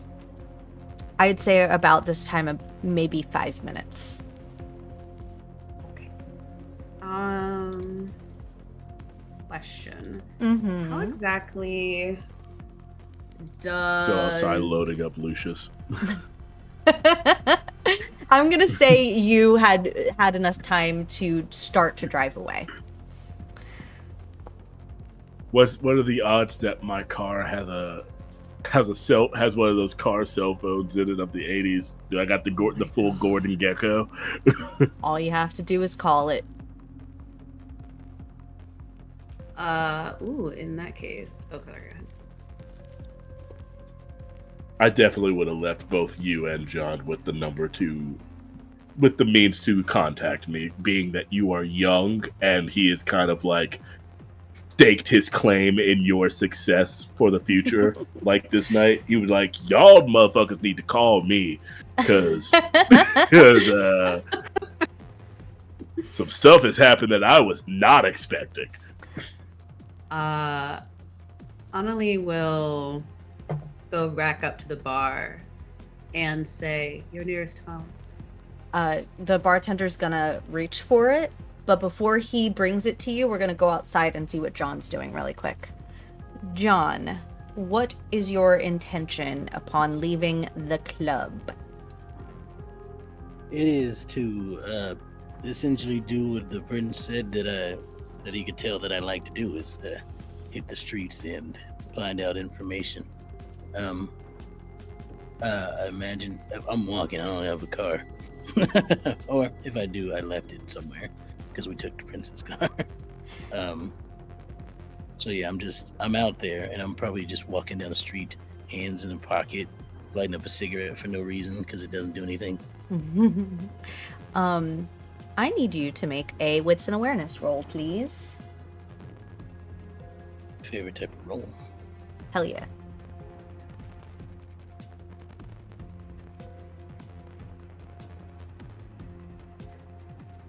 I'm at hunger too. This is a great time. It's okay. Don't worry about it.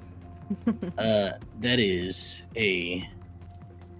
You said I can do a free reroll, right? On mental things. Yeah, you could do one free on mental and one on social.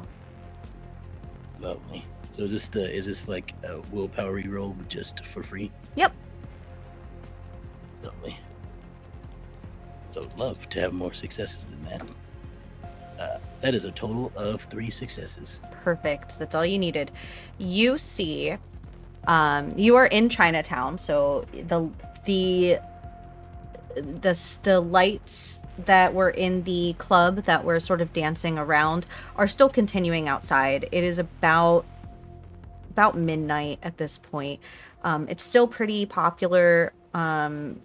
Still a little busy. You hear like conversations happening beside you. No one's really paying too much mind to you. But through all of the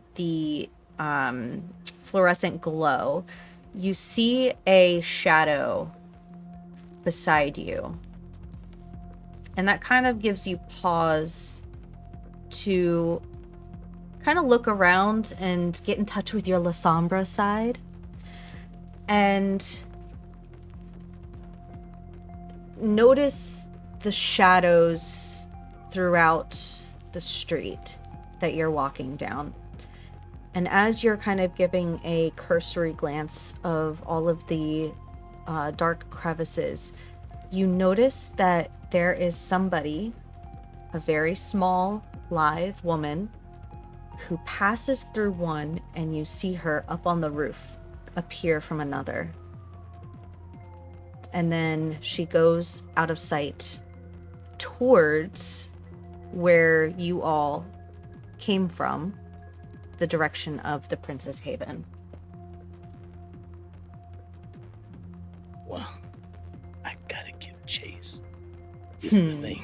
You gotta. So, because look, I want everybody to know I'm Gen Z, like me in real life.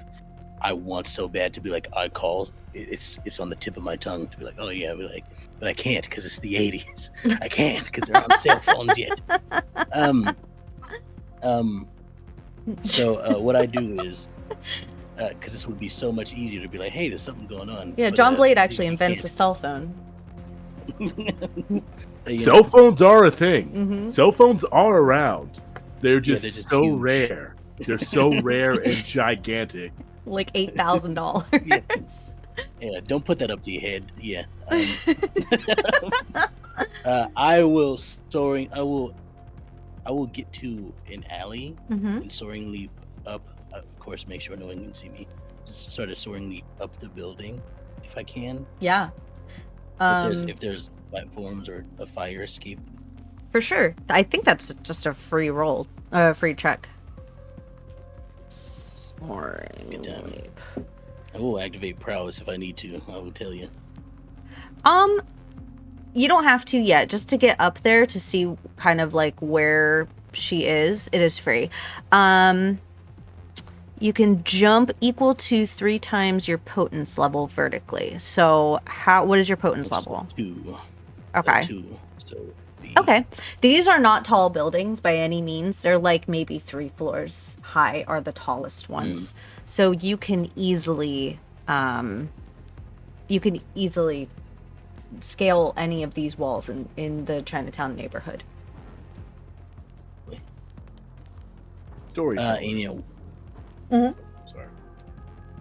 I was gonna say, not in a metagamey way, but I feel like this is just something that Marcus would do on the ride. Yeah. Because yes, he had to deal with this, but he also was informed of the bishop being there, but he also had to really maintain power. He didn't have a chance to fully go into it. He just kind of put John on it. I would like to use Premonition, Ooh. which is a 2nd level discipline for Auspex. It's lower than Scry the Soul for some reason. I feel like Premonition should be way higher. But I would like to get a Premonition about, and you determine this, he just kind of goes into that state. Because this is fully a storyteller thing of like, what do I see? And it does not have to be full of detail. It could just be like, what do I determine from the things I've seen? But I do still have to roll for it. Yes. And also just a fun thing for you as a storyteller. If you just want to, you can randomly do this to your players if they have level 2 in Auspex. You can just randomly do it to them. They can get it randomly. Ooh. That's fucking cool. That's a fun. Yes, that is a fun thing. You could just Storyteller does it in a rouse check if they decide to do it. Okay. Yes. So I'm doing the rouse check version. Yeah, so do your rouse check and then resolve plus Auspex. Resolve plus Auspex. I pass. And what is my resolve? Plus my 3 dots in Auspex. I believe in you. That's not a terrible pool. This is what I get a messy critical on for no reason. Jesus Christ. All right, yeah, I'm going to burn a wisdom to re-roll 3 of these. Yeah, no worries. Yep. That was a lot better. Okay, that went from 1 success to 4 successes. Okay. As I'm going to kind of do a circle thing, kind of like initiative. As Annaleigh is typing in the phone number to the car cell phone, the camera kind of zooms up and out of this building and pivots over across the street to a rooftop chase happening. And we watch just this like of the Archbishop shadow hopping, essentially. And the Lasombra, very adept to being able to follow, as they are to a Lasombra. And we focus on John's face. And then the background behind John fast forwards about 40 years. And Marcus, what you are seeing is this fast forward scenario with John, almost like as if John is in front of you. And not only is he not on the roof anymore, but he has transitioned to the parking lot outside of the Lincoln Financial Field. And there is another Primogen that is being hunted by John.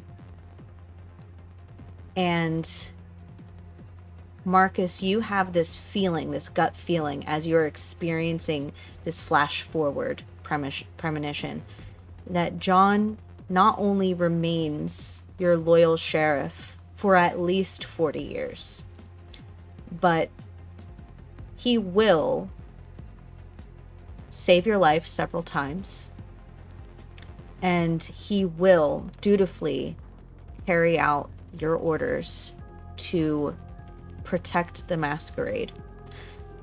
And as we zoom out of this 2024 John Blade and go towards and inside the Lincoln Financial Field, you see another ghoul that you don't recognize. And that vision splits into two, where one fizzles out into darkness and one ends in an explosion. And then that explosion you follow into a flashback to a current situation where that explosion widens and it encapsulates your haven. And as John resumes the rooftop chase and you come out of your premonition, you've discerned that wherever John goes, there's a risk of fire. And you have to make a choice eventually if you're gonna play with fire. And Annaleigh, as the call connects and you speak with the driver, what do you tell the driver to make your point very clear?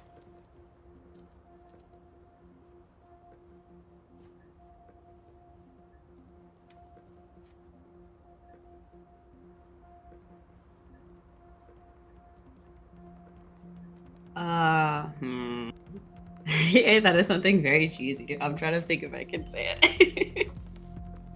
I do think she's going to say, "It's not your birthday. Don't play with fire." And the driver relays this message to you, Marcus. And as the premonition fades, you see the Archbishop has sent a pack to blow up your haven, thinking that you had already arrived.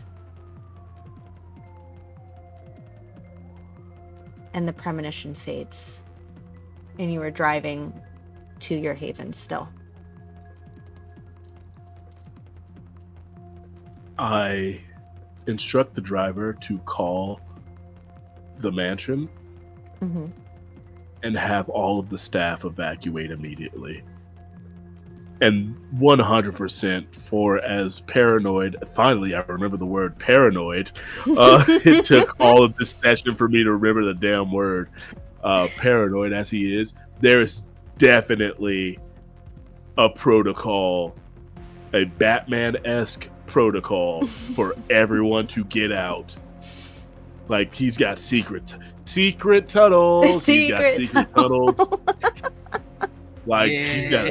he's got secret tunnels for the, like, because old houses, there used to be like hidden walkways and stuff for the staff to never be seen. Absolutely. He definitely expanded upon that to make sure that like his Gould or human staff could definitely get out without being injured, because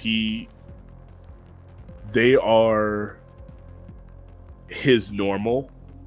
Like, his staff is his normal. Yeah. They're the faces that he sees when he gets up. They're the like, anyone who works for him, whether they are Gould or they are human, they get the most human version of him, I would say. So that's the first thing he does.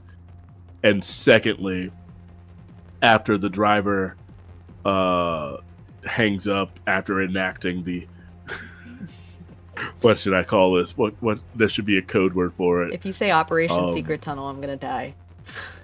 I wasn't going to, but I feel like Operation Secret Tunnel is what it's called now. You called it that. Activate the Secret Tunnel protocol. After the driver does hang up, just sort of to himself, but sort of to his driver. We'll say her name is Tara. Mm-hmm. Yeah. He goes, Tara,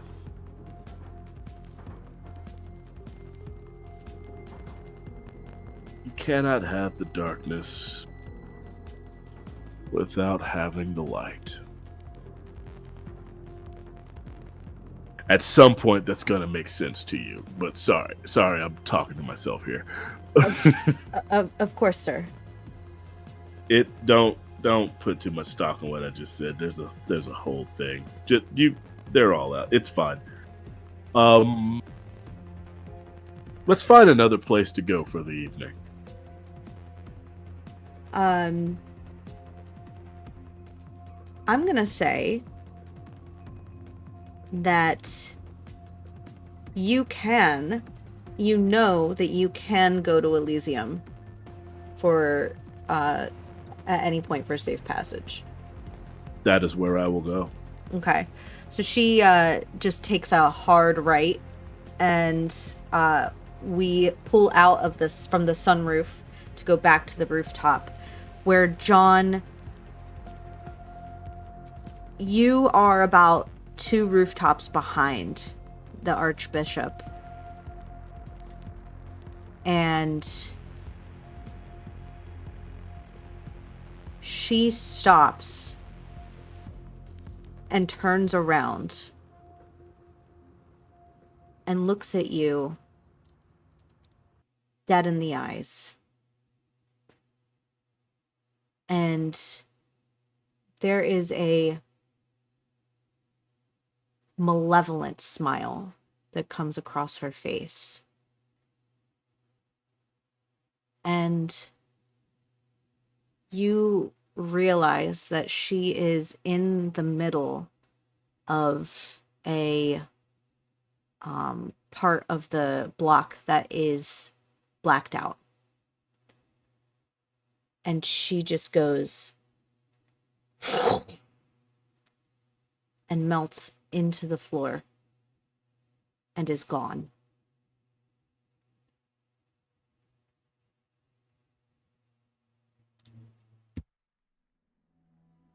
Nowhere to be seen. You can go and investigate if you'd like. But I very much would. Yeah. But you were going in noting. Okay. A couple of things. John hates when someone gets away from him. So this is making him very angry. And he understands that this person, to be moving through shadows, must be a pretty powerful Lasombra. Because even I can't do that yet. So this is making me really mad. I have a 2 in composure, everybody. Out of character. But back in character, he goes to look around. And I think he's too angry to really think straight. And there's a moment where he's sort of, the eye is twitching, everything's heating up, and he kind of just, crap. And he pulls off his jacket. And he pulls off his shirt, his pants. He gets butt naked as fast as he can. Because his anger is getting too much for him to control. And he sort of gets down, and fur starts to sprout out of his skin as he grows in height. Elongated snout. And becomes A werewolf.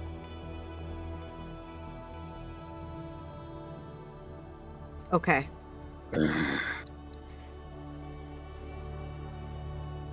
I know we talked about how we were going to do the mechanics of this in terms of roles. I was not expecting you to do this. I'm going to say roll a wits plus awareness plus investigation. Okay. 0 in investigation. This is going to be fun. Okay.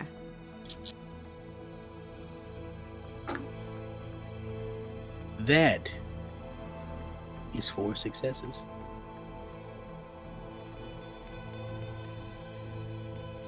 Okay, I'm going to roll something. Oh my god.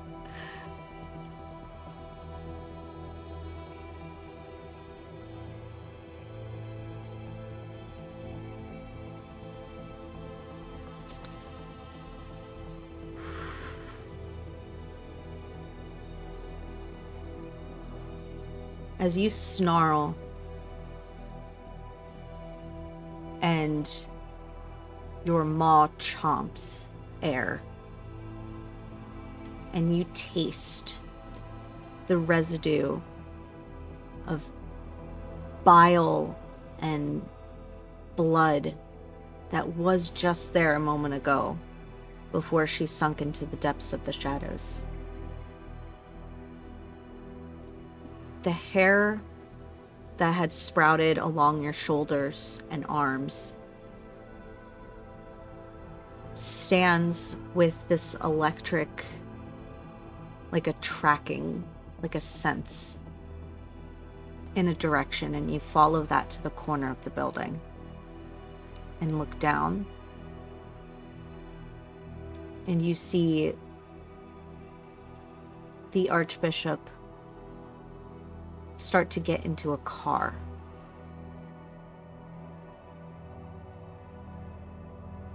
I would like to know,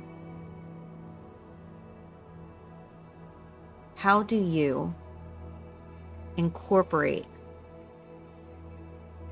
both your Guru and your La Sombra parts to, and don't worry about mechanics, do what you feel like would happen, to not only reach her before she can enter the car, but decapitate her before she even knows the abomination that had landed behind her. It is a jump off of the rooftop, and using the tendrils, the arms of Ahriman, I grasp at my own shadow to slow me down and make my landing soft. And I just take standing up, I'm about 9 feet tall. And I take my claws, reach around, dig into the neck, and just slice across. Mine!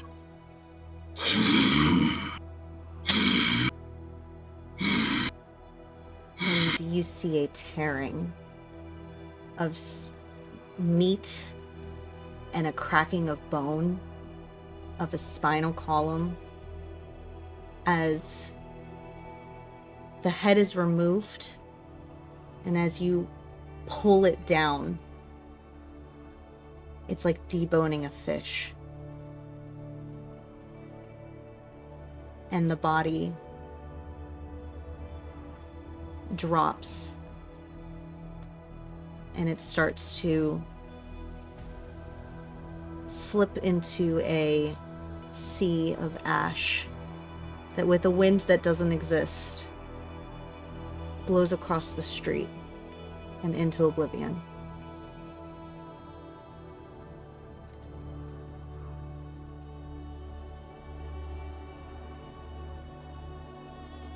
Is there a driver in the car? There is not. Or she driving? She was driving. I just, if the door was open, I just closed the car. And... Classic mistake. Never drive yourself. It's true. I'll just close the car door and as quickly as I can get into an alleyway. Mm-hmm. And try to calm myself down. It's going to take a while, but I'll eventually be able to do it. I'm still getting the hang of this thing. And we fast forward to Elysium, where eventually, John, you compose yourself.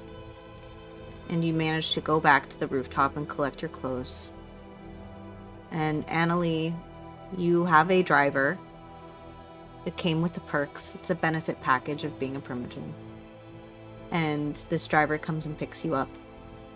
And you know to go. That was part of the emergency protocol of anything, is to always seek Elysium first. And John and Annaleigh, you meet Prince Marcus in the courtyard of the Eastern State Penitentiary, which is not a beautiful place. Elysium here is not a place to party or engage in what ends up being irresponsible gatherings. This is a place for recollection, pensive thought, the last remnants of humanity that comes with the care of the people in your coterie or care of other kindred. And Marcus, you turn around and see John and Annaleigh have made it safely to Elysium. You had received, before they arrived, word that there was a bomb threat made. And thankfully, the ones that were left behind were able to thwart it before it could explode and take out your haven. John, you were the only one that knows about the Archbishop.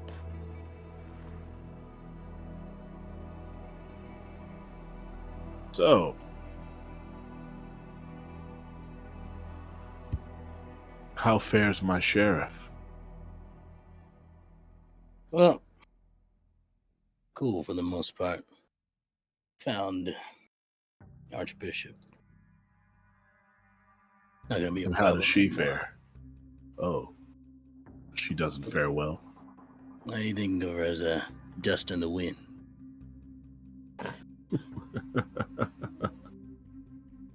Oh. Wasn't as John. tough as she made herself out to be.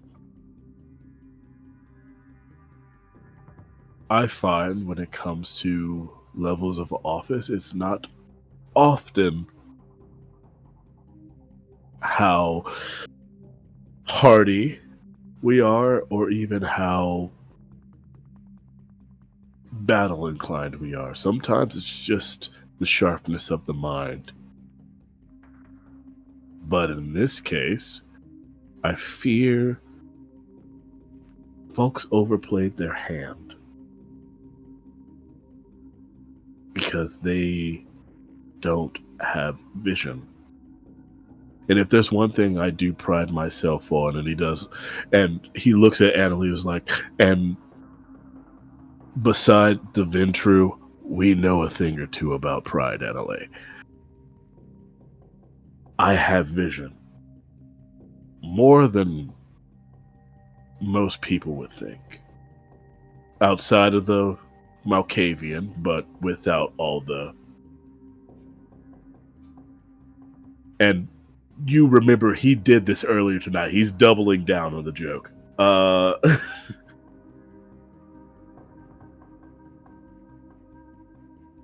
He kind of looks towards Annaleigh. He takes both of her hands and he goes, You showed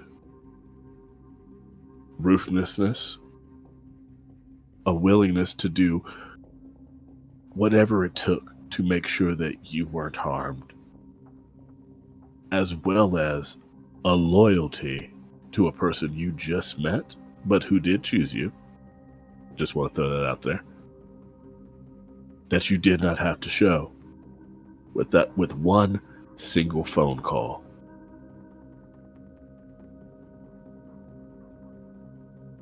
I don't mean it lightly when I say I see greatness in your future, Annaleigh.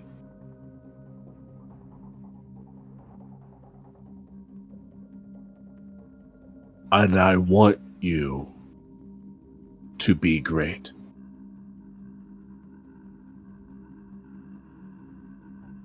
And I know that you will.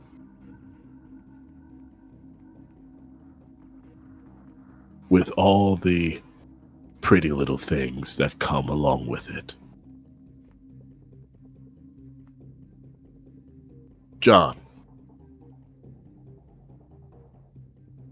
there is a fire in you that I'm sure not a lot of Kindred will ever understand, because we don't like fire.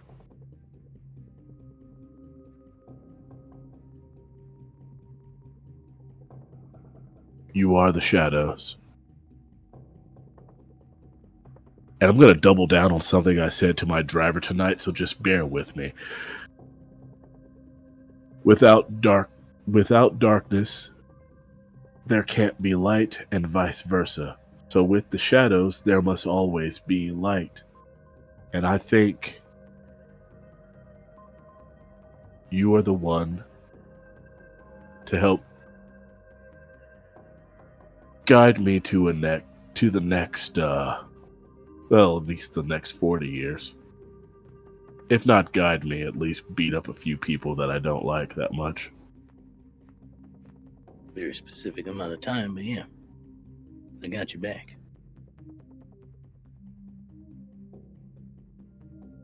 Considering how well you pounced on tonight's activities, I don't have to think about it. I know you got my back. And if you got my back, I've got yours. That goes for both of you. I chose you for a reason. And I'm very rarely wrong. Note that I said rarely. I did not say never. So please, continue to prove me right. Because we have a very long time. And I don't want to be the one that fucked it up.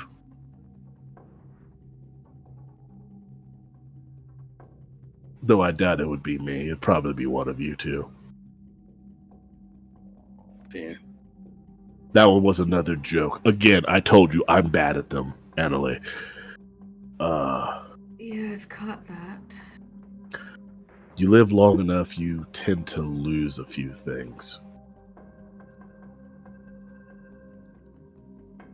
Well, hopefully we'll all get old enough to lose a few more things then. Oh, you don't have to lose them. Maybe I can get a few things back. With a few people I can trust around me.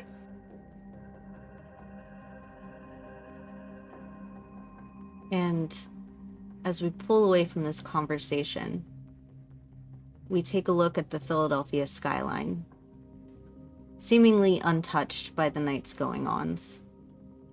Various conversations happening in various neighborhoods, and pockets of darkness, but pockets of light. Because as the Prince of Philadelphia says, without one, you cannot have the other. And that, my friends, is the end of tonight's tale. Well done, everybody. You all did so good. I'm gonna give I ain't do 30 shit. XP points to Lucius. So Yeah. that was great. Daryl, that was Lucius incredible. stands in for the prince from now on. Whenever the prince isn't available, Lucius just Yeah. Well, Well, now you Can have we to get a play. drum roll in here, In the please? chair and everything. Somebody with animalism, please. Can we get you? Yeah, that's so great. That was wonderful. Erin, thank you for having me. No, thank you. That I could not imagine a better prince. That was fantastic. Your role play is top tier, out of this world. I really want, before everybody fucks off for the rest of the night, I want them to stick around because I want you all to promote yourselves to oblivion. Take all the time you need, and I will start with Daryl. Oh, again? The Yeah. beginning? Mm-hmm. Hello.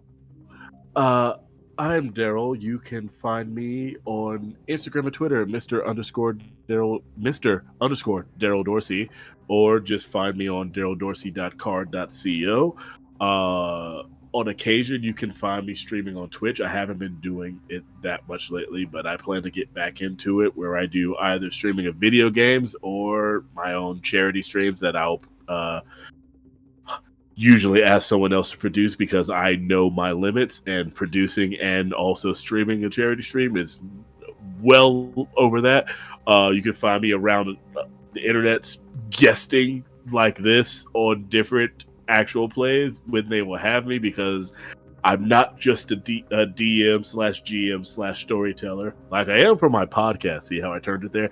Like I am for my podcast, the Fan Gang podcast, where we are wrapping up our third season of our San Diego by Night Chronicle of Vampire the Masquerade, where the kids are causing a lot more chaos. And after that, we will be doing Curse of Strahd. That is the next thing we are getting into. We are doing Curse of Strahd. That we are heading into our fourth recording of that, but it's yet to happen. Beyond that, you can find me randomly guesting or like Mayday Roleplay, Paradise Productions here. Thank you. And also sometimes on Vancouver by Night. I saw them in the chat, so I got to shout them out too. If you have a game and it's gonna be fun, let me know. I'll find the time. That's all I got. That's all I got. Let's toss this over to Calamity. Heck. Well, hello. I'm Calamity. You can find me all over the internet as Hey Calamity with 3 Ys at the end, except on Twitch and YouTube. That's just 2 at the end.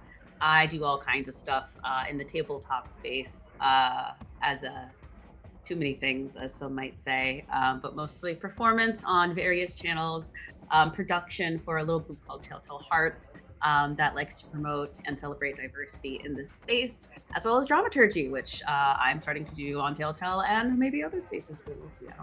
Let me know if you want me to, though. I'm all about making stories happen, especially stories from diverse voices. So anything that I can do that involves that, I am 1,000% for, in whatever role I can.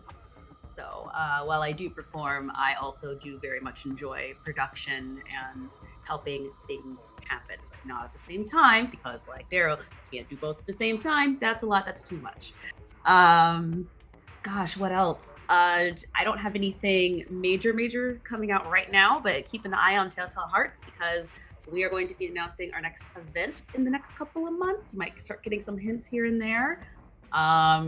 And it's going to be another, honestly, bigger event that's kind of been in the works for a little longer than the Star Wars one, which is already pretty major. So I'm very excited to let everybody know about it. Otherwise, just keep supporting diverse voices in this space. It's very clear that we're all out here and it's not hard to find us. And if you think it's hard, then you're just lazy. That's it. Say it louder. I'm done. No, that was great. Extel, please take us home. Oh, hey everybody, that's me. I'm Extel. You can find me on the socials at Extra the King. For the most part, you can find me every other Sunday on Alter Echo Archives, where I play Jax in a Cypher game. It's a cool time. He likes to punch stuff, and he does a lot of damage when he does it. Other than that, there's a lot of stuff going on right now that I got coming up that I can't necessarily talk about. But you will be seeing more of me in a lot of different places. So follow me on the socials to keep up with that. Other than that, you can I run games and start playing. I run a lot of Vampire. I love running Vampire. It's a great time. I advocate a lot in the space for safety at tables. Safety is mainly as Vampire Storyteller. Safety is very important to me, and there's a lot of different places that people can end up if you don't take safety into account. So follow me if you want to hear me rant about being safe at tables. Also, I agree with Calamity.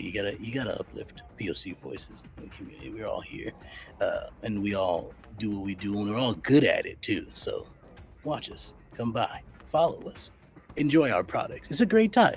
We're great, I promise. But yeah, you can find me on the socials doing stuff. Amazing. And just a very quick plug, I am Erin, your storyteller, erinmylaundry. I could not tell this story without the people at the table that you see right now, along with the other coteries that we have, including Aetherius, who's in chat. The whole tie-in with the stadium was a tie-in to John and his coterie for the Camarilla. And I would never be inspired as I am without these incredible players who motivate me to yes and the fuck out of it as long as it makes sense. And honestly, a fucking tiger in 1980s Philadelphia makes sense. It just does. You fuck around and you find out. And just like Calamity said, diversifying the table is crucial, and they are out there. And if you are, just to say, repeat what you said, if you are not diversifying your table, you're not looking. You are literally playing a game with your eyes closed. Nobody can play games with their eyes closed. Just for a little plug for next week, our June 1st starts Pride Month, and like I said in the beginning, that will be a vignette with Juicy Garland and Them Fatale set in Berlin, and all the proceeds will go to Gala EI. And I am so sorry, I believe that I'm supposed to be pronouncing that differently, so I will get the actual pronunciation for that tomorrow. But that is a QT BIPOC charity services resources in Philadelphia that services underrepresented people. And it is a great, they're all so nice. I just talked with them last week.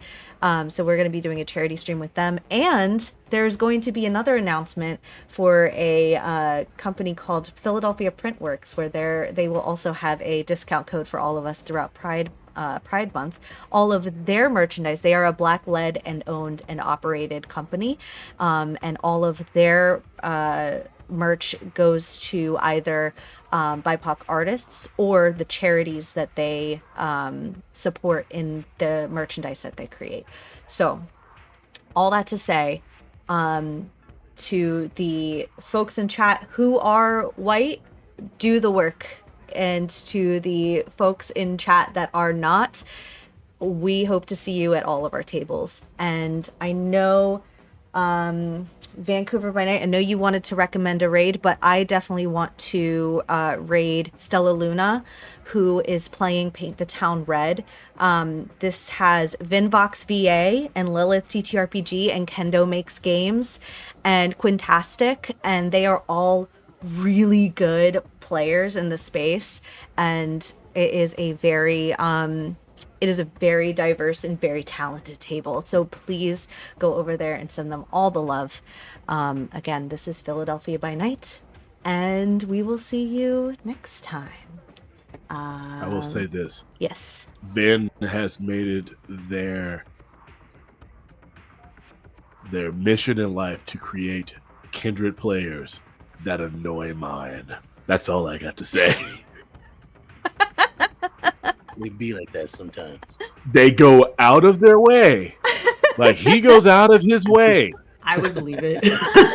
Hey, it's like, oh, you play an adventure? I'm going to play a little goblin that just annoys you. Incredible. All right. It has been wonderful, and I am so happy. Thank you so much again to you three for telling this beautiful story and really unhinged story. It was great.